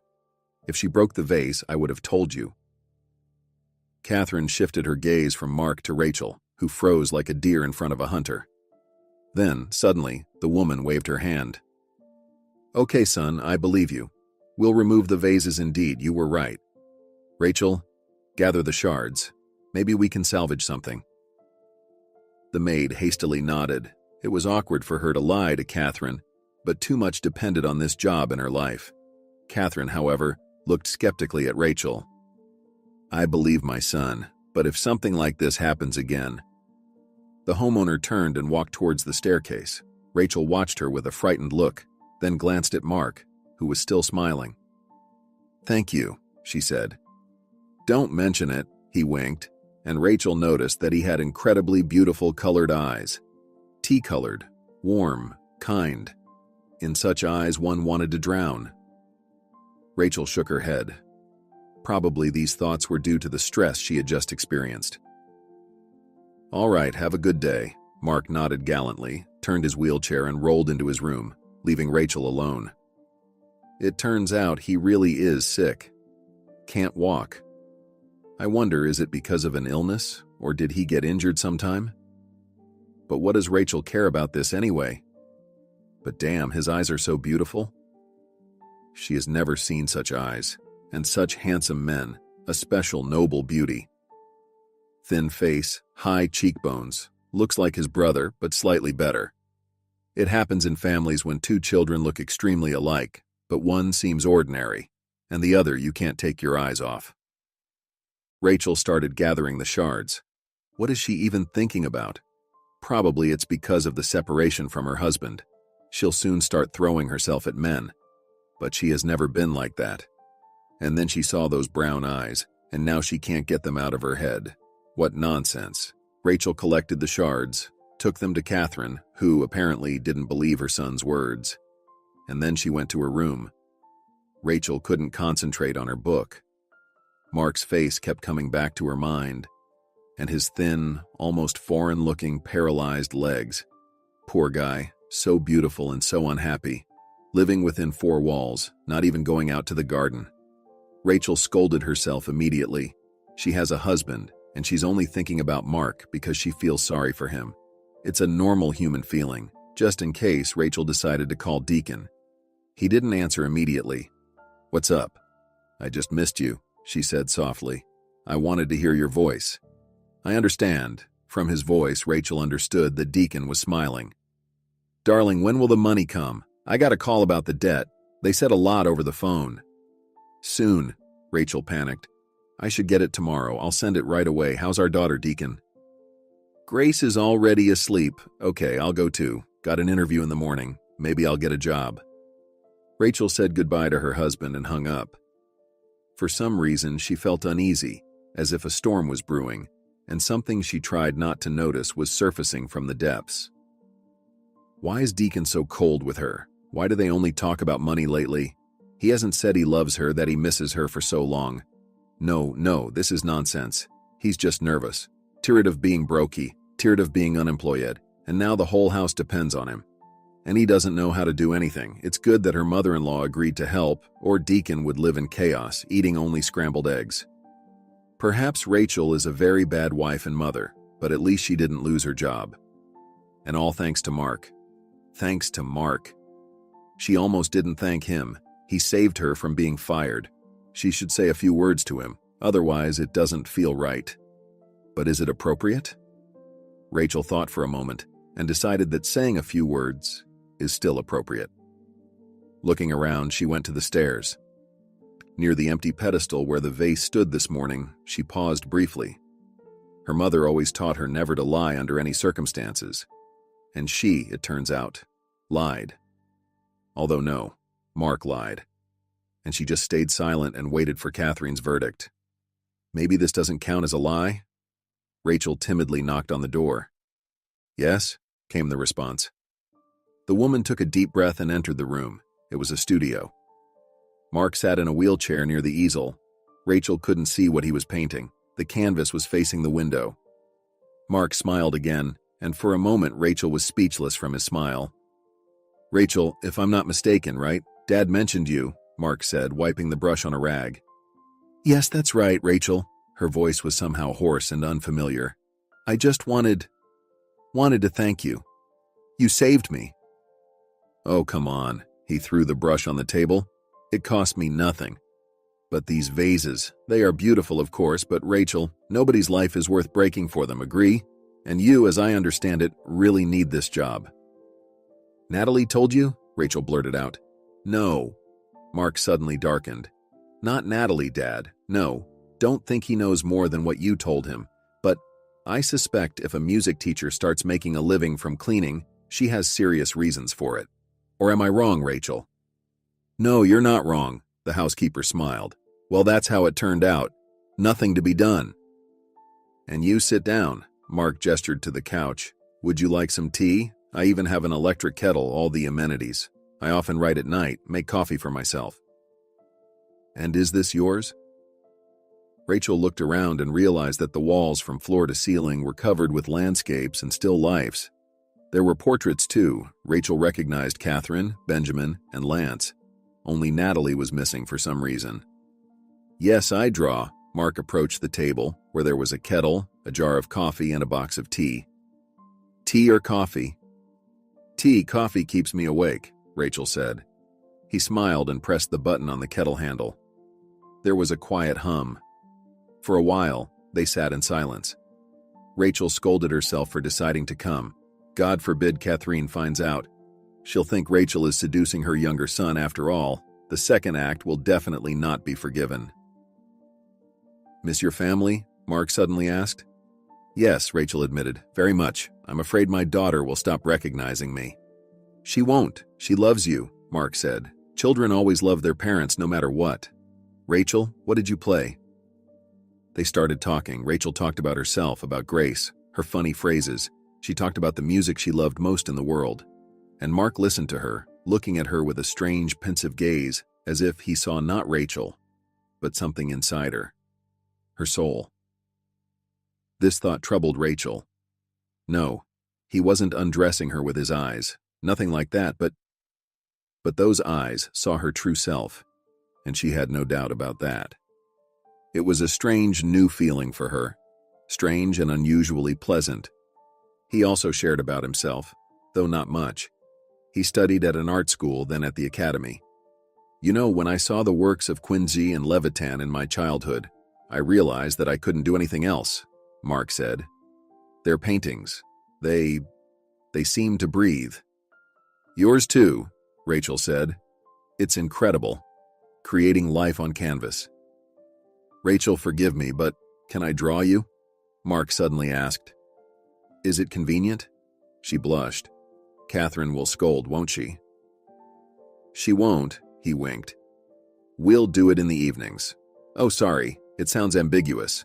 I just don't go out. I'm not good with models. I can only draw members of my family. But when I saw you, well, sorry. Just, if you don't mind posing, I'll be very grateful to you, Rachel. I'll think about it, she blushed. I understand that I owe you, but I don't have such experience, you see. Suddenly, he took her hand. Rachel flinched as if shocked. Mark, realizing he did something wrong, withdrew his palms and looked at her eyes embarrassedly. Oh, sorry. Let's just say I really like your appearance, more like your type.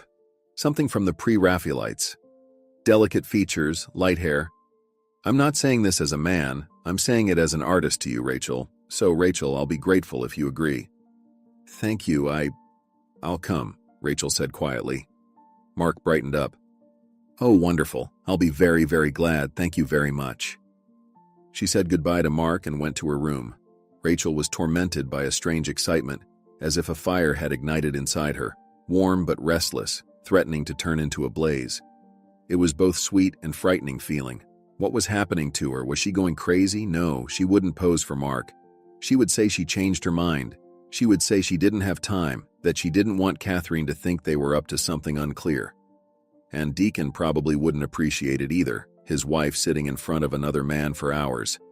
Yes, Deacon would go crazy with jealousy. Rachel firmly decided to refuse Mark's offer after all. But the next day at 11 in the evening, she timidly knocked on his door. I'm ready. I've chosen the palette, he said quietly. Put on this shirt. A pristine white shirt lay on the couch. Mark turned away to the window. Rachel hastily removed her t-shirt and changed. I'm ready, she squeaked. The young man turned around. Excellent, he said. He looked at her again with that strange expression. Let down your hair, please, and sit over there, in the armchair by the lamp, he instructed. Rachel sank into the armchair. The lamp under the orange shade cast warm highlights on her face. Strands of hair glowed with golden hues. Mark watched her, never averting his gaze. Is something wrong? She asked. Why? Everything's fine. Mark shook his head. Just thinking about the best angle. Rachel, raise your shoulder a bit, please. Yes, yes. Perfect. And stay still. He pressed a button on the cassette player. The room filled with a quiet melody. Rachel immediately recognized the Moonlight Sonata, one of her favorite classical pieces. But maybe all of this was wrong? Then why did she feel so good and warm right now? She began to visit Mark every day. He painted, and Rachel sat in the armchair, covering her legs with a blanket. And they talked. Talking to Mark was easy. Rachel's usual shyness disappeared, as if she had known him for a long time. Sometimes she even felt like maybe they had met before, like in a past life. She learned everything about him. She knew he couldn't stand dark chocolate, loved thunderstorms and the color orange. She knew that Mark had been allergic to oranges in his childhood. Rachel only didn't ask him about why he couldn't walk. Of course, she was curious about what had happened to Mark, but he never touched upon the topic, and she didn't ask. Natalie began to notice that Rachel had changed. "You're different," she said once when Rachel was cleaning Natalie and Lance's room. "Rachel, you seem to be glowing, and your eyes are sparkling." "Oh, nothing like that," Rachel giggled foolishly in response. "Are you in love with someone?" Natalie looked at Rachel with interest. "Come on, spill it. Is it our neighbor? He's into hitting on girls, but don't think he'll stick around. He's like that." No, I've seen him a couple of times. He said I have beautiful legs." Rachel rolled her eyes. "And how did he even see them? I was in my pants picking up leaves in the yard." "So who then?" Natalie squinted. "I won't tell anyone. Come on, spill it." "I'm not in love with anyone." Rachel looked away. She knew perfectly well that she couldn't lie, but she couldn't tell Natalie that she seemed to have fallen a little bit in love with Mark, just a tiny bit. And that tiny bit didn't count. Truly, Rachel only loved her husband and had no intention of cheating on him. Even imagining such a thing in a nightmare was impossible. A month passed.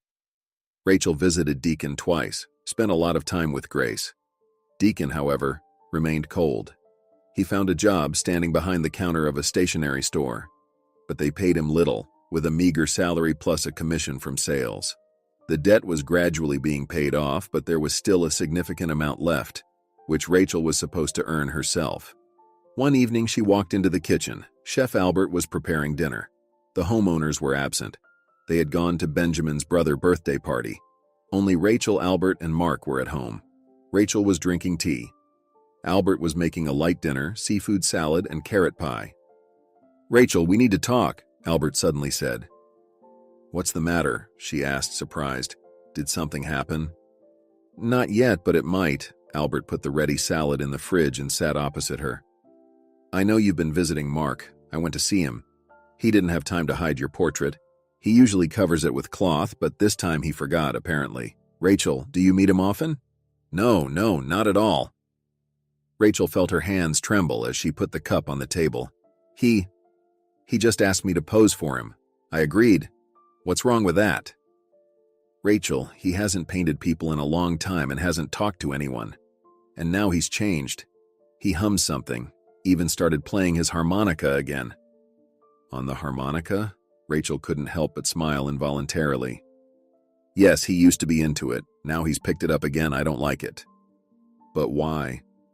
"Rachel, you're a grown woman, and you understand everything perfectly well. Catherine won't allow it. And you don't need this. You have a family. Mark is disabled. This family has a really complicated history. You shouldn't. Rachel, you shouldn't even try."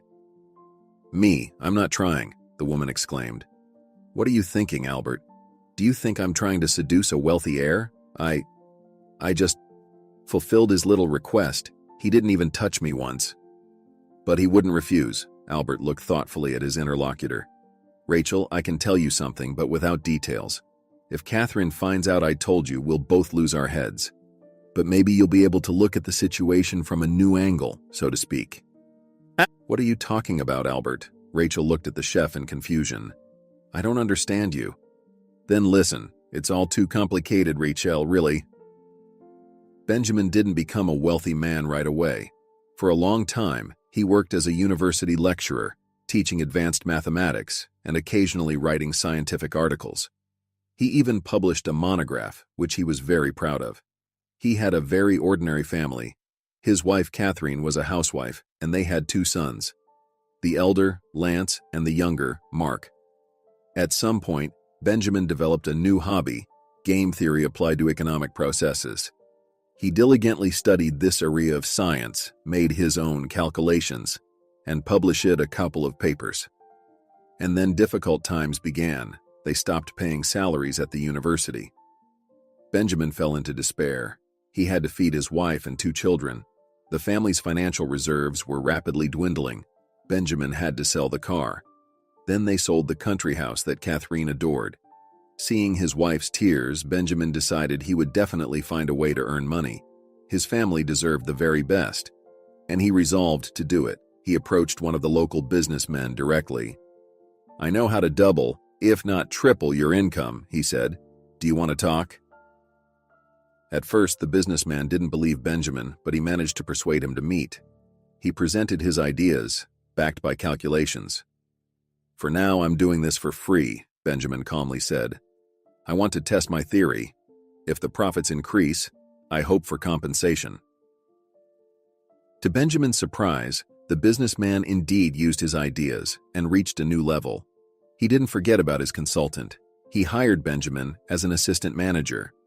Gradually, others began to recognize Benjamin, the mathematician who could calculate both risks and consumer desires. Benjamin started earning well. He was practically passed from hand to hand, considered a genius who understood the market and could help anyone who followed his advice. Money came to Benjamin's family. The man bought a country house for his wife, gave her a car, and sent the children to good universities. Lance went to study economics, while much to his mother's displeasure, Mark chose to study art. Catherine thought it would be better for him to pursue a more reliable, grounded profession, but Mark insisted on his own path.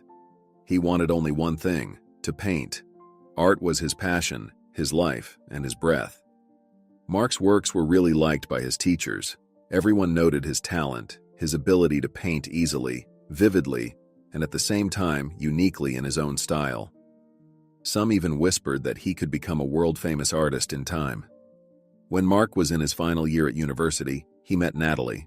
She was studying at college and had moved from the countryside, dreaming of finding her place in the big city. Mark fell in love with Natalie. It seemed to be the first time in his life. Wait, he fell in love with Natalie? Rachel asked. Wasn't that Lance's wife's name too? Listen, Albert frowned, displeased. I don't like being interrupted. Mark graduated from university and brought Natalie to meet his parents. They didn't immediately like her. Catherine even decided that Natalie was practically a streetwalker. The girl really looked the part. She loved short skirts, revealing tops, and bright makeup. Moreover, she didn't know how to behave properly. She laughed loudly. Her jokes sometimes embarrassed all the family members. She didn't know how to use cutlery properly and overindulged in the wine served with dinner. But Mark seemed oblivious to all of this, looking at Natalie with loving eyes, laughing at her jokes. And when she got drunk, simply taking her away from the table, apologizing to his family. By that time, Lance had landed a job as an economist at a major private bank, earning almost as much as his father. He was planning to marry a sweet girl named Tatey. Tatey was the complete opposite of Natalie. She was in her third year of medical school and very well-mannered. Catherine adored Lance's future bride. Benjamin slowed down the situation. He didn't want to argue with his son or discuss Mark's choices. If he wants to get married, let him, he would tell his wife. Let Mark decide. If we dissuade him now, he'll blame us for the rest of his life, saying we separated him from his one true love. Catherine resigned herself to it. Natalie now lived with them. Tati moved in as well. Both couples were heading toward marriage. Catherine began to notice something strange. When Tati was delayed at her studies, Lance spent a lot of time with Natalie. Mark didn't see this. He disappeared into his workshop and painted from morning till night. But a mother's intuition told Catherine that something was amiss. Catherine wanted to believe that her sensible son Lance would never cheat on Tatey with this uncouth girl, as she called Natalie behind her back. You couldn't exchange a diamond for cheap costume jewelry. At first, Mark had a falling out with Natalie, a serious one. No one knew the reason. Mark rarely shared details of his personal life with his relatives, but Natalie moved into the guest room, and Mark hinted to his mother that she would soon return to her own home, to her native village. Then Natalie confessed that she was pregnant and had no intention of leaving, and she wasn't pregnant by Mark, but by Lance. What? Rachel couldn't believe her ears. Yes, I was there when it happened. They were arguing so loudly the whole town could hear. The chef shook his head. So what happened next? And then the worst part. Lance broke up with Tatey, said he only loved Natalie and would marry her. Tatey came over crying. It was heartbreaking. She's such a good girl, Albert sighed. She must have loved Lance very much. But there was nothing to be done. And what about Mark? Rachel asked quietly. Well, Mark nearly lost his mind. He stopped painting, wouldn't leave his room, and then one morning he got into his car and drove off somewhere. That day, Mark got into an accident. Albert suspected that the boy wanted to die. He sped off and crashed into a tree at full speed on a deserted road. They didn't find him right away. He was unconscious, ejected through the windshield. But Mark didn't die. He had a concussion and a spinal fracture. Doctors managed to pull him back from the brink of death, but he lost the ability to walk forever. Natalie and Lance got married while Mark was in the hospital. Catherine couldn't dissuade her son from this decision.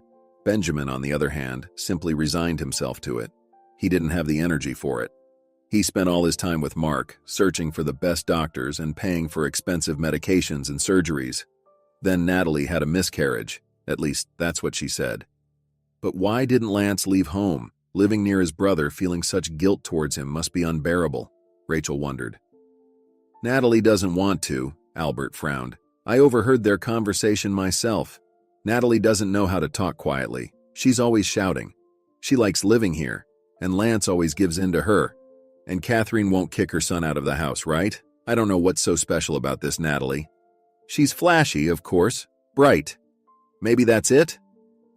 Rachel pondered. There was indeed something special about Natalie. She seemed ordinary at first glance, a bit childish, cute.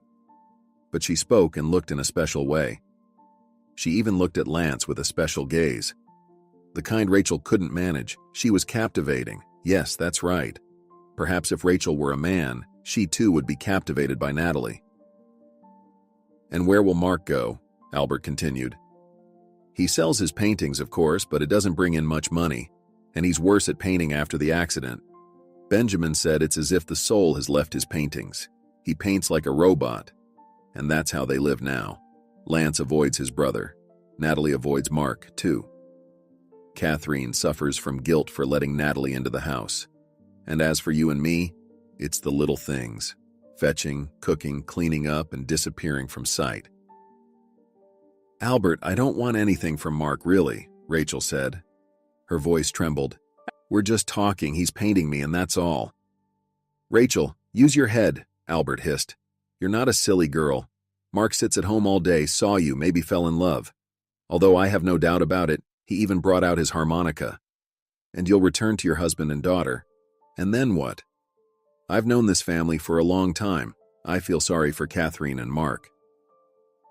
I hadn't thought about that, Rachel admitted. But we're nothing to each other, and never will be. Think about it, Albert repeated. You don't need this. Are you going to leave your husband for Mark? Or do you think Benjamin and Catherine will welcome you into the house as a bride with someone else's child? And what will Mark feel when you leave here? Rachel, understand, they're like family to me. Benjamin hired me when I lost everything. I had my own restaurant, but competitors took it, and I ended up on the street. They took me in, essentially. Gave me a job. I worry about them. Don't get closer to Mark, Rachel, don't. I won't do it, Rachel promised. I won't interact with him anymore. Good, nodded the chef. That's the right decision. You may be angry with me, but it's the only option. Don't break his heart. Mark has been through enough, a lot. Rachel thought long and hard about Albert's words. She was terribly drawn to Mark, as if when they were together, there was something intangible, invisible to the eye. And that something was her air, her light, and the meaning of her life. But she couldn't approach him because they couldn't have a future. Rachel came to Mark for the last time. He had almost finished her portrait. As usual, she wore a white shirt and sat in the chair. Rachel looked at the lamp under the orange lampshade and tried not to cry.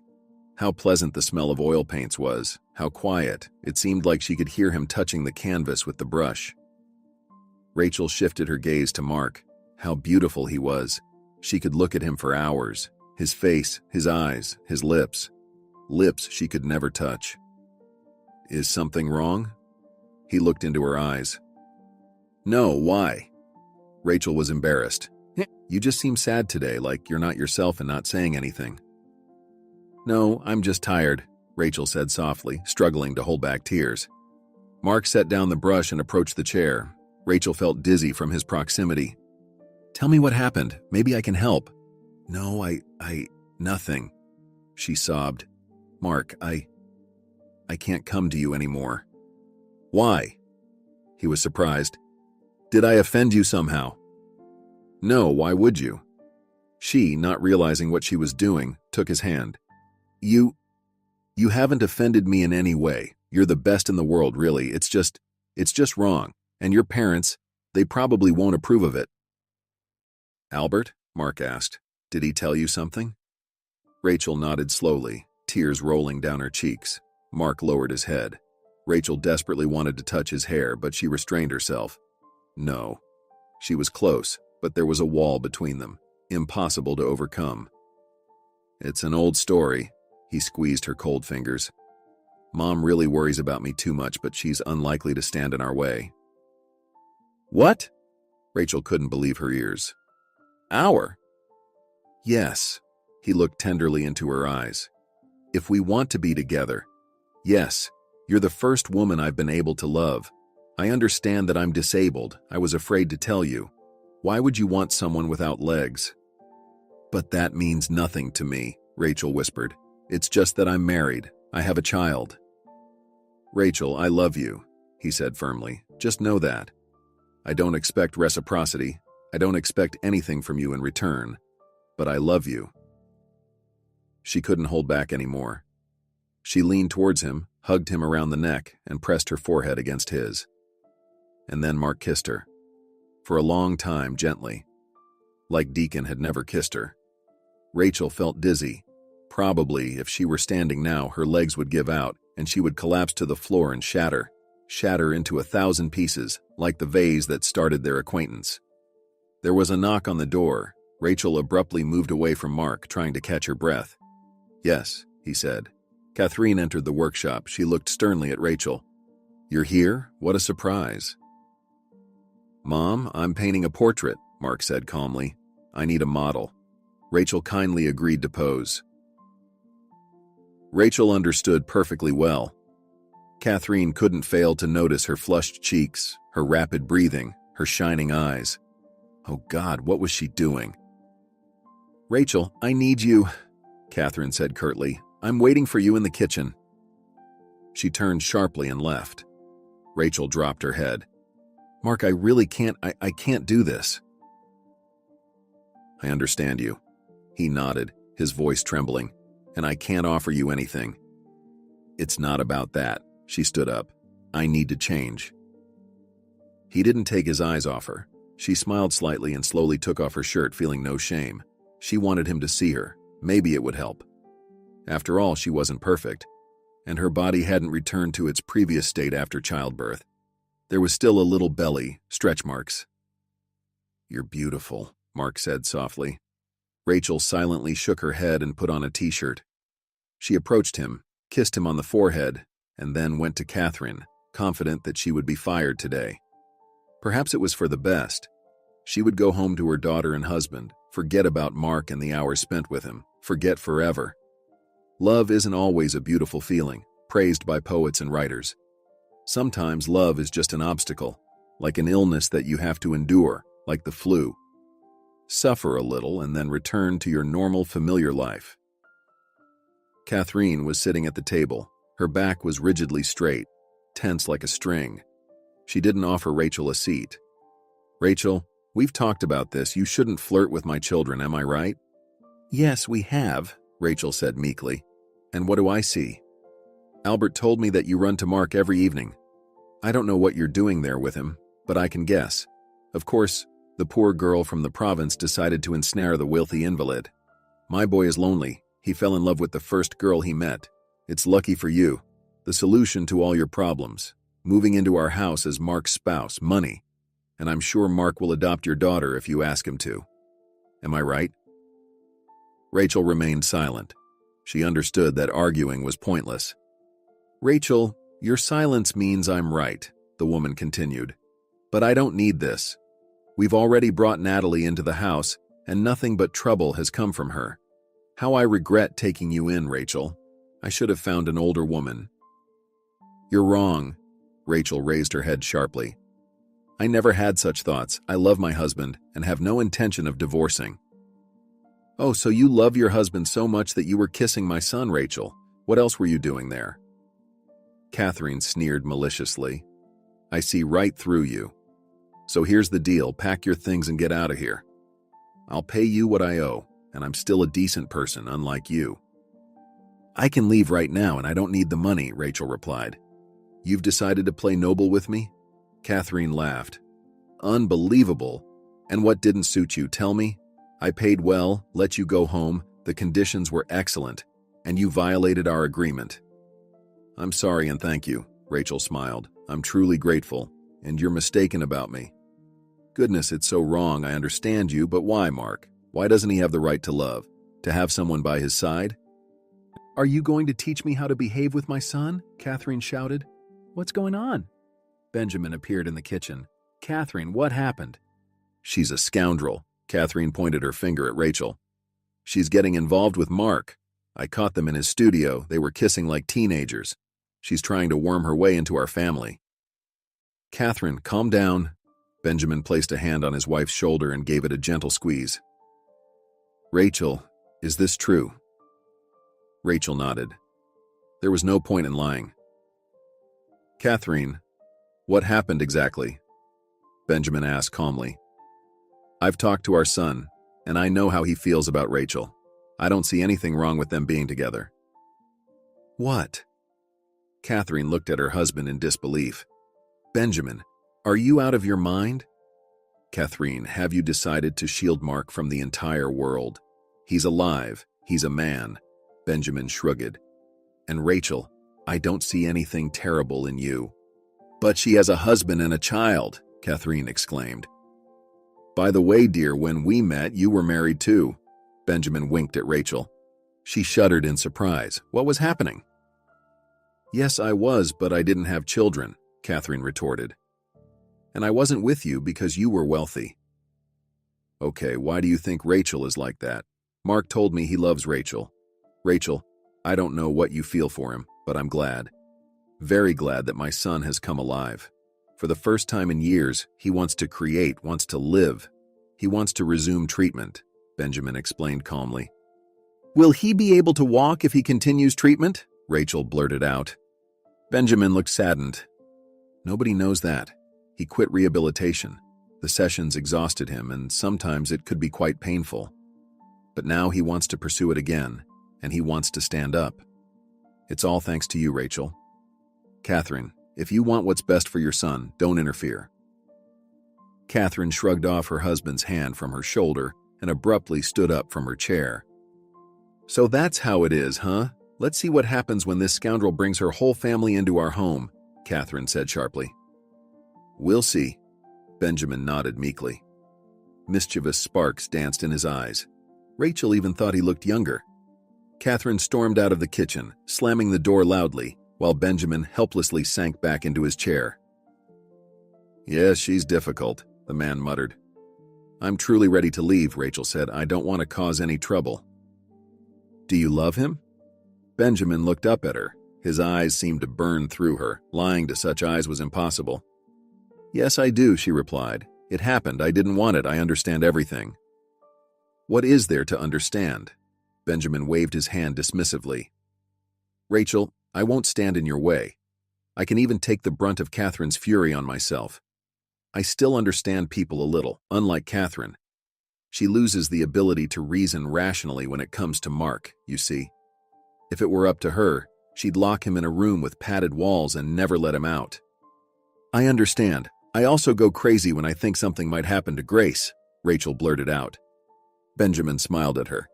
"Keep communicating with Mark, Rachel. You have a good influence on him." She thanked Benjamin and went to her room. At night, Rachel woke up feeling strangely agitated. It was almost 3 in the morning. She threw on her robe and went to the studio. She felt like he was waiting for her. Mark was sitting in the chair staring out the window. When she entered, he turned around and reached out his hand. Rachel approached him. He pulled her towards him. She ended up on his lap. They kissed until dawn. Rachel had never experienced anything like this with Deacon. She felt both ashamed and elated. So good, like never before. Except when Grace was born. But that was a different feeling. New, immense, filling her heart. She ran her fingers through his hair, pressing herself against him, purring softly with pleasure. That night, they were the only ones in the world. Rachel fell asleep towards morning, sitting on Mark's lap, resting her head on his shoulder. Now she knew for sure that her life had changed forever. She started visiting him just to talk a little, hug, see how the work was going. Catherine seemed to pay no more attention to it. Apparently, her husband's words had the desired effect. One day, Mark said to her, "Rachel, do you understand that I may not have children?" "No, I mean, everything should work, but the doctor said the chances are slim." "I have a child," she replied. "I'd like to meet her. Will you bring your Grace?" Mark asked. Rachel pondered. It was difficult, but doable. She knew Catherine wouldn't support her, so she decided to talk to Benjamin first. "Bring her, of course," he calmly said. "You probably need to discuss this with your husband?"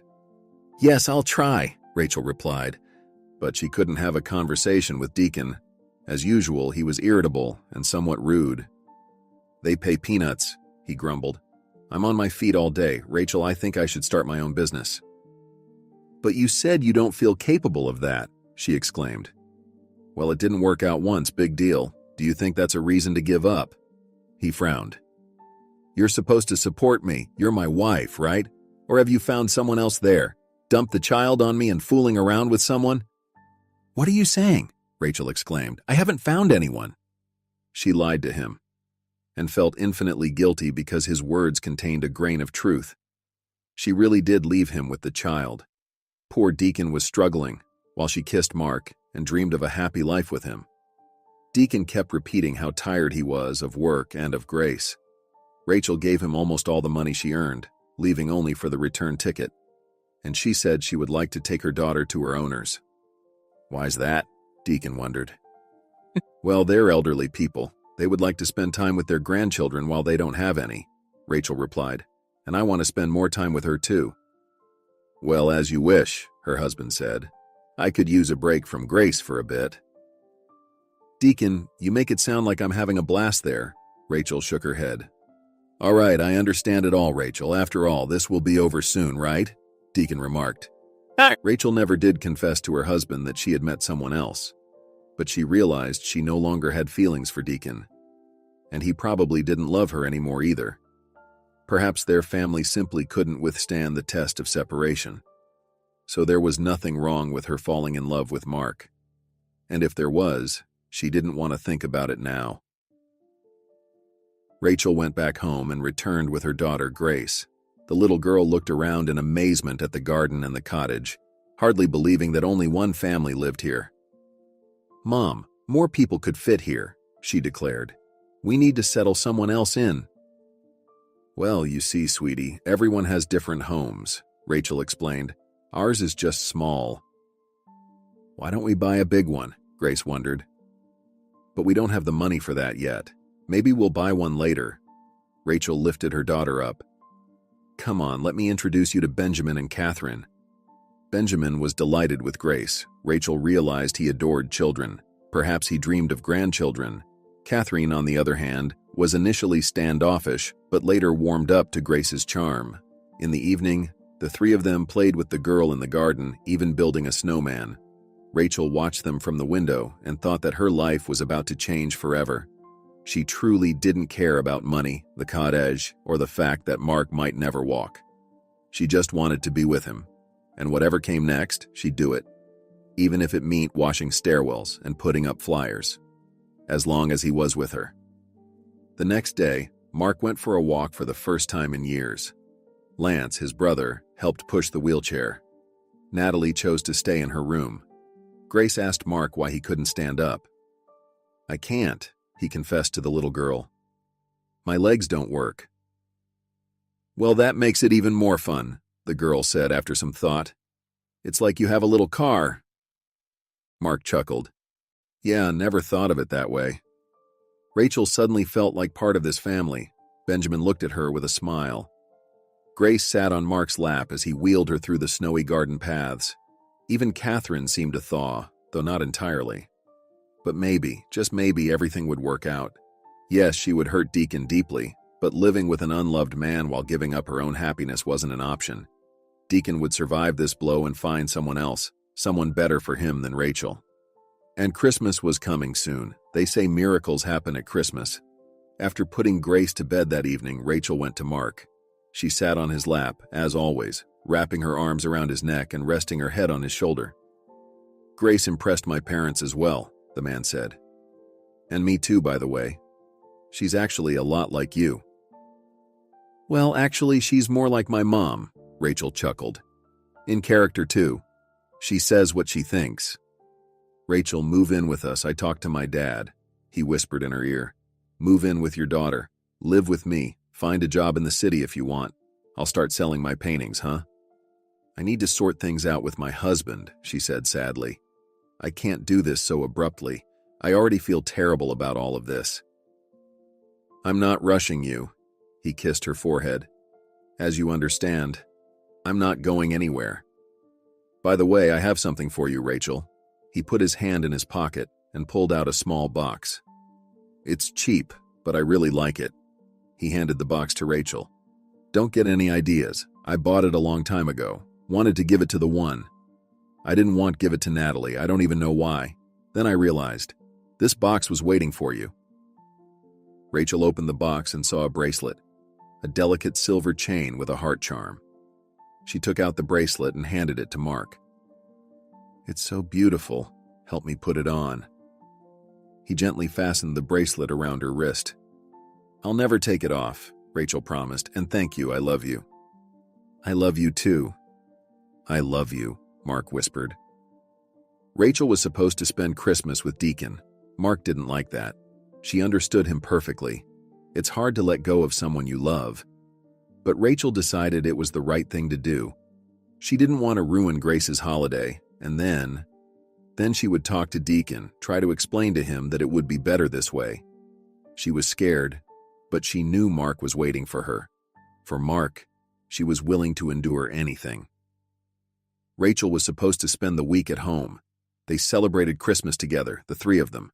Grace enjoyed the holiday, danced around the Christmas tree, held her mom's hand, and sang songs. Then the three of them watched old movies.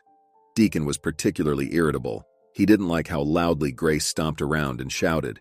He scolded Rachel for buying their daughter an expensive gift, a new doll that could drink from a bottle.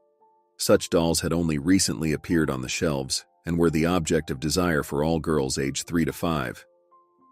Rachel couldn't admit that she bought the doll with the money Mark gave her. "Rachel, there's almost half the debt left," Deacon said, watching Grace hug the doll. "And you're buying her an expensive toy. We need to live within our means, Rachel." "I earned this," the woman snapped. "And don't forget the debt is because of you. I can't deny my daughter pleasure, you know. I have to make her happy." Deacon looked at her in bewilderment. "What? I wanted to earn for you and Grace. I wouldn't have gone into this damn trade myself. And now I'm to blame?" "Deacon, don't shout. I'm doing everything I can. What do you want from me?" Rachel said quietly so that their daughter wouldn't hear. "I want a normal family," Deacon hissed. "I see you once a month, don't know what you're up to."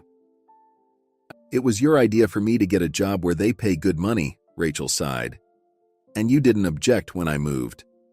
"All right, you're not going there anymore," Deacon threatened, squinting menacingly. "Quit. I'm tired, and my mom is tired of Grace. She's old. She has to sit with the kid from morning till night while I'm at work." "Let's talk about this tomorrow," Rachel pleaded. "Deacon, don't ruin the holiday." "I'm ruining it?" The man shook his head. "You started saying it's all my fault. Fine, I'm going to bed, celebrate. If you want, go to your hosts." He got up from the couch and went to the bedroom without even wishing their daughter a good night. Rachel sat with Grace a little longer in front of the TV, then made a bed on the couch and lay down to sleep, hugging the little girl. Let Deacon do what he wants. She'll take Grace and they'll leave together for Mark. To the man who truly loves Rachel. But Rachel didn't manage to leave. The next morning, Deacon felt unwell. He had indeed lost a lot of weight while Rachel was away. She attributed this to nerves and fatigue. In the afternoon, he passed out.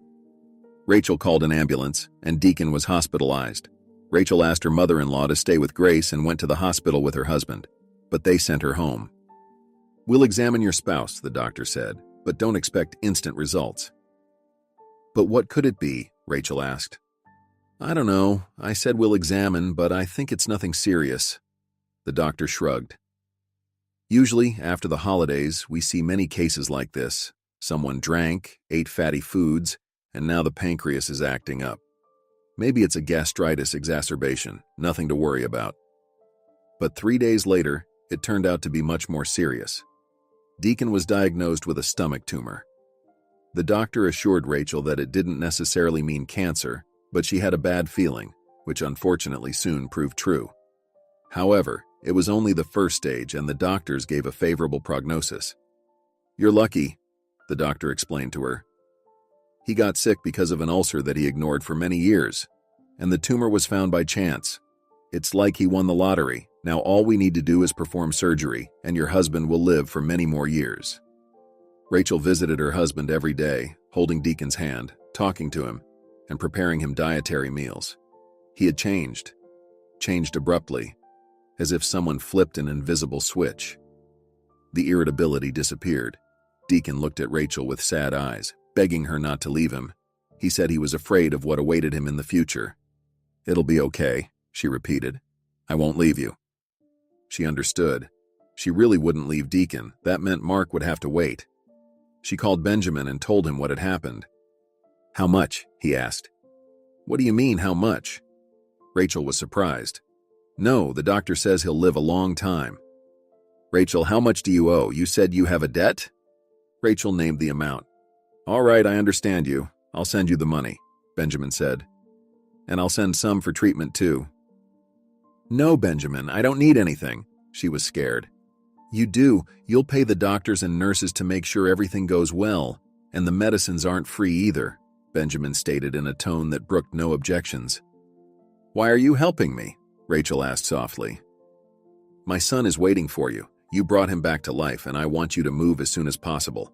Move in with us," the man replied. The next day, Rachel asked Deacon how to repay the remaining debt. "What?" He was surprised. "Deacon, I was given money to solve our problem," she gently replied. "Given as a loan, of course." "Rachel." Deacon looked away. Rachel gently ran her hand through his hair.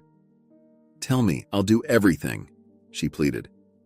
"Rachel, I paid off everything a long time ago, paid off." His hands clenched the blanket. "I just postponed it. I wanted my own business, wanted us to live well." "What? Deacon, why didn't you tell me?" she asked. "I was afraid you wouldn't understand, that you'd quit your job. I worked hard too. I needed startup capital. Rachel, I'm a fool." She wanted to say that Deacon was indeed a complete idiot, that he deceived her, that it was his fault she ended up in another city without money or documents, that because of him, she met Mark. But she kept silent.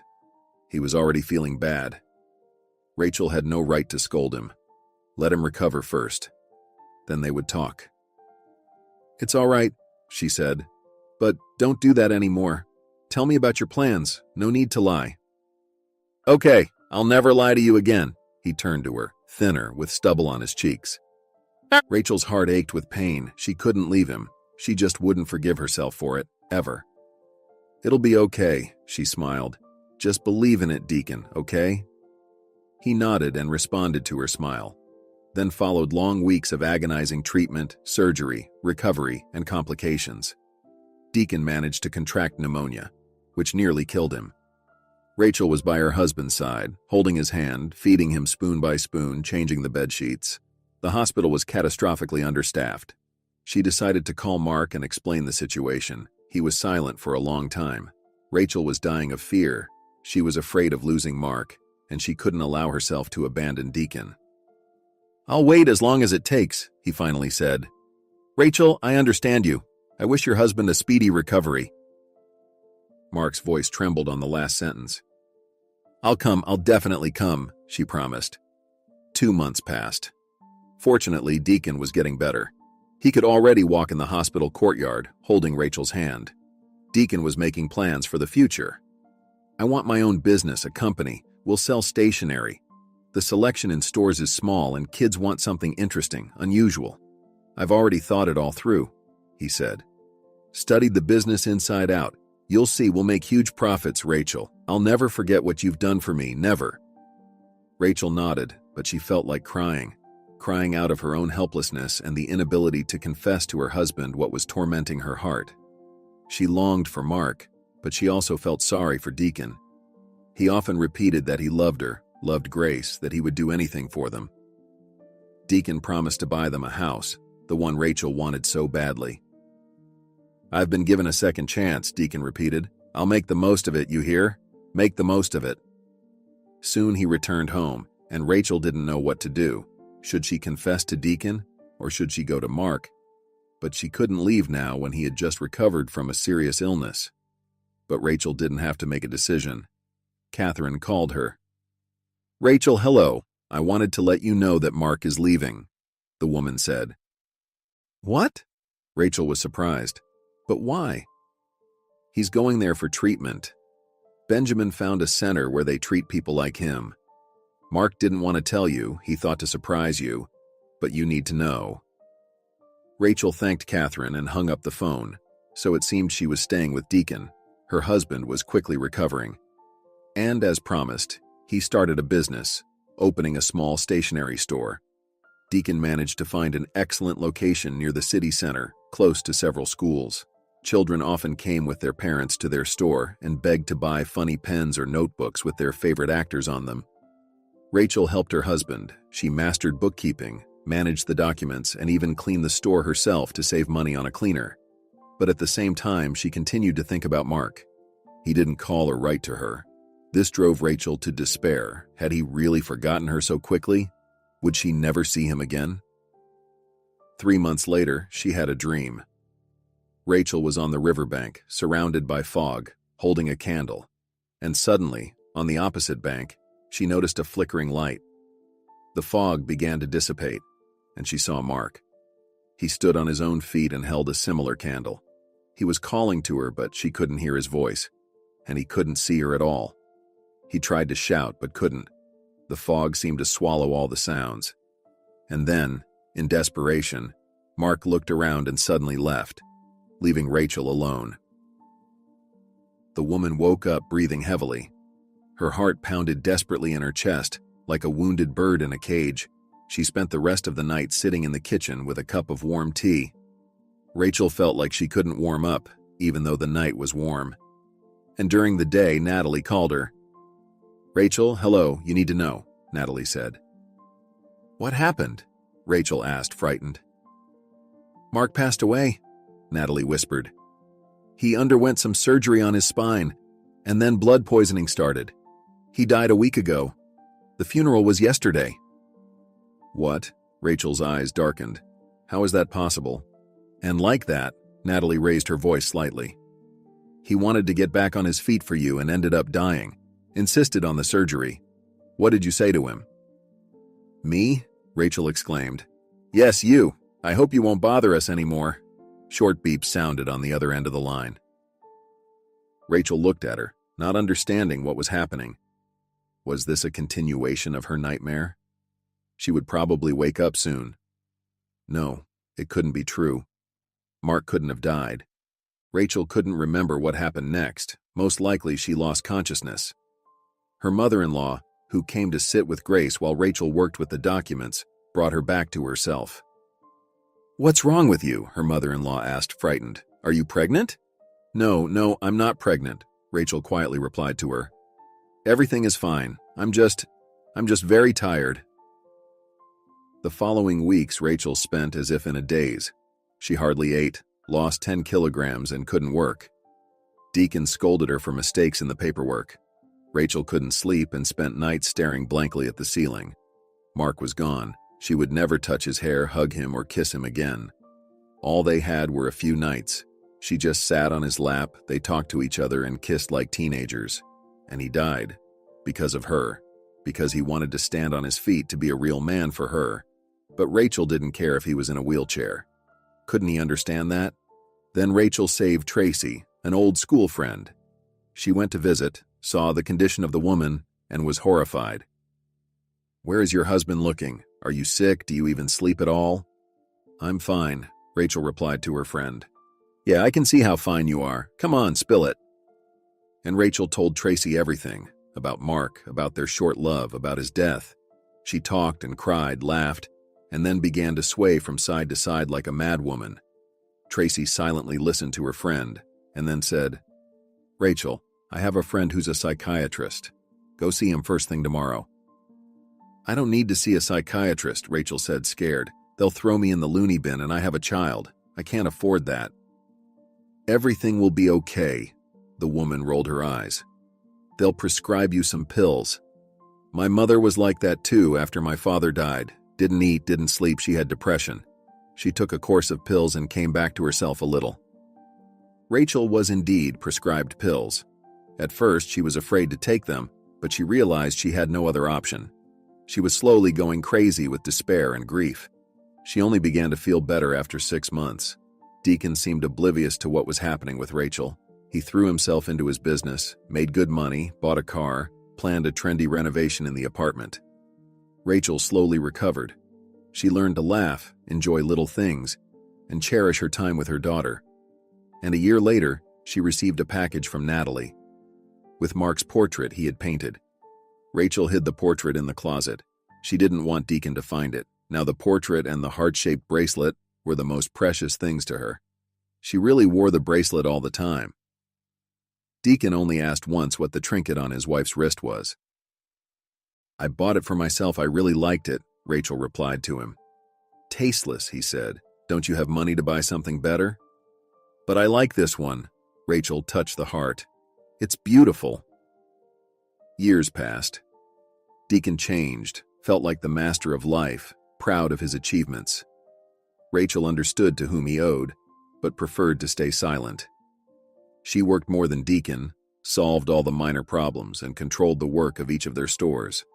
And Deacon preferred to spend time in restaurants, sometimes dropping by the casino, where he could lose a considerable amount of money. Rachel didn't care anymore. She immersed herself in work and set aside money for an apartment and Grace's education, keeping it in an account Deacon knew nothing about. She understood that she and Deacon were gradually becoming strangers. Rachel slept in a separate room, telling Deacon he snored and disturbed her sleep, and he didn't object. In reality, she just didn't like being close to him. When Grace turned 13, her husband said he was leaving her for someone else. "I hope you understand you have no right to claim any share of the business," he told Rachel. "I won't leave you without money. I'll pay child support regularly." "Deacon, I have the right to claim my share," Rachel calmly replied, "and I will do so." "Haha, what are you talking about? Where did you get the idea you'll get anything?" Deacon smirked. "You haven't done anything. It all belongs to me." But Rachel didn't give up. They had to divide the property through the court. Deacon claimed he did everything himself while Rachel lounged at home and spent time at beauty salons. Fortunately, many employees of the store network loved Rachel, and they sided with her. In unison, they assured that Rachel worked, if not more than Deacon, then at least as much. In the end, all jointly acquired property was divided into 2 equal parts, which Deacon considered a terrible injustice. He threatened to retaliate against his wife and refused to pay child support, which, however, didn't bother her at all. A new life began for Rachel. Now she had her own business, which she had grown to love. She had her daughter, the only thing that mattered to her. She had friends. Sometimes she even had short-lived romances. She felt like a perfectly happy and successful woman. Once a year, she went to the sea with her daughter, bought a car, and got her driver's license. When Grace finished school, Rachel told her, "Darling, you can apply wherever you want. I'll pay for your education." And Grace decided to apply to an art academy. Rachel wasn't surprised, as Grace was a wonderful artist and graduated from art school with honors. It wasn't easy for the woman to endure the separation from her daughter. In the first few days, she couldn't sit still from anxiety and called Grace almost every hour. Then gradually, she came to terms with the fact that her little girl had grown up and become an independent young woman. Time passed. Grace returned to her hometown and started working as a designer. In her spare time, she painted pictures that sold well and brought in good income. Rachel devoted all her time to her work.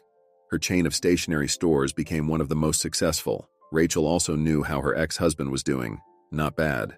although in her opinion things could be better, but he was too engrossed in the life of a wealthy person. There were rumors that he regularly lost some of the money that was supposed to go towards business development, but despite this, Deacon continued to stay afloat. Rachel had no desire to seek revenge or push her ex-husband out of the market, although she understood perfectly well that she could do it at any moment. And here comes a new stage in her life. Grace, her beloved, so talented, so beautiful daughter, is getting married. Her little girl has grown up. Perhaps Rachel will become a grandmother soon. It's so strange. Just yesterday, it seems, she stood at the train station, hugging little Grace, scared of having to go to another city and earn money at the pastry factory. And now she's a successful businesswoman, capable of organizing her daughter's dream wedding. This strange man, so much like Mark. Perhaps Rachel has just lost her mind. They say happiness and sorrow have almost the same effect on the brain. Maybe Rachel just went crazy? After all, Mark is no longer there. He died a long time ago. The man with the cane turned his gaze to Rachel, his eyes, brown, warm, so familiar. His eyes widened. They looked at each other, unblinking.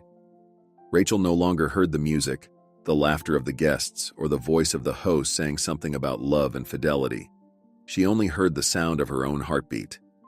The man slowly approached her, leaning on his cane. Rachel also walked towards him. She wasn't walking, no. Her legs seemed to not touch the floor. They stopped in front of each other. "Rachel, is it you?" "Mark," she breathed out softly. He touched her wrist, which was adorned with a delicate silver chain with a heart. "Tell me, is this a dream? Yes?" "No, it's not a dream," she whispered. "But if it is, then I don't want to wake up." He embraced her. Rachel cried like a child. Mark held her tightly as if he never wanted to let go. Then a frightened Grace ran up to them. "Mom, what's wrong?" "How you've grown," Mark smiled. "I didn't recognize you." They went to Rachel. Together. Both knew they had a lot to discuss. In the taxi, they sat in the back seat, leaning against each other. And Rachel feared one thing, that she would wake up any moment and find out that there was no wedding, no Mark, and then she wouldn't want to breathe anymore. He entered her apartment. She made tea. It was strange, as if they had never parted at all. So ordinary, as if an old friend had come to town for a couple of days. Rachel sat across from him. "Mark, how is this possible?" "Sean, my colleague's son," he replied. "He invited me to the wedding. I came. I didn't know it was your daughter's." No, I mean something else. I was told you died then in the hospital." "Who said that?" Mark was taken aback. "Natalie. She called and said that you, Mark, that you died. From a blood infection, it seems. I thought you decided to have surgery to stand up for me." The man dropped his head into his hands. "Lord, Natalie, how could she? I never even thought she was capable of such a thing."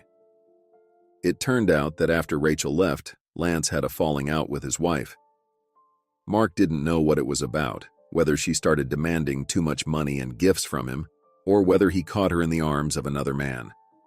Lance threatened to file for divorce, and Mark suspected that he would indeed do it. But Natalie pulled out another trump card, claiming she was pregnant.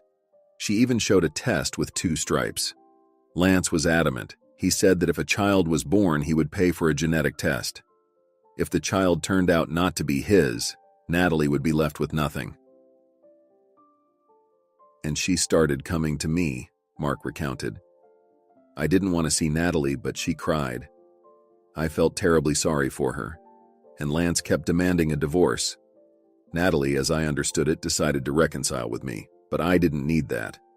And then Dad found a clinic where I could have the surgery. I agreed and left. And what happened next? I don't know."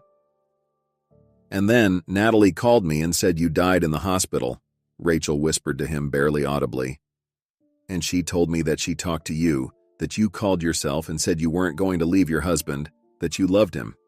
Then Mom confirmed it." "And what about your dad, Benjamin?" Rachel was surprised.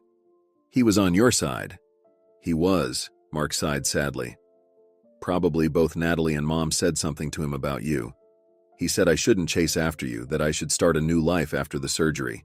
You didn't come, didn't write or call. I thought they were right. I waited for a long time and then decided it was better for me to forget you forever. Mark returned to his art again. He took on a pseudonym under which he sold his paintings. He quickly became popular. His sad, melancholic landscapes were exhibited in international galleries. "Well, how about your personal life?" Rachel asked. "I was married," Mark admitted. "Met a girl somewhat similar to you, by the way. We lived together for 3 years, got divorced. It didn't work out. I'm to blame before her. The thing is, I was looking for you in her. But we remained friends." They talked all night. Rachel told him about her daughter, Grace, about how she also became an artist. She showed him her works, and Mark was thrilled by them. Towards morning, they went to bed. Falling asleep in his arms, Rachel felt like an utterly happy woman, as if some heavenly, invisible puzzle had come together. Or perhaps it was too late. She felt a little sorry for the time they could have spent together. "You can't sleep?" Mark asked. "No," she replied. "But what if we're too late, huh?" Mark kissed Rachel on the forehead and whispered, "Happiness can't be late. It always comes."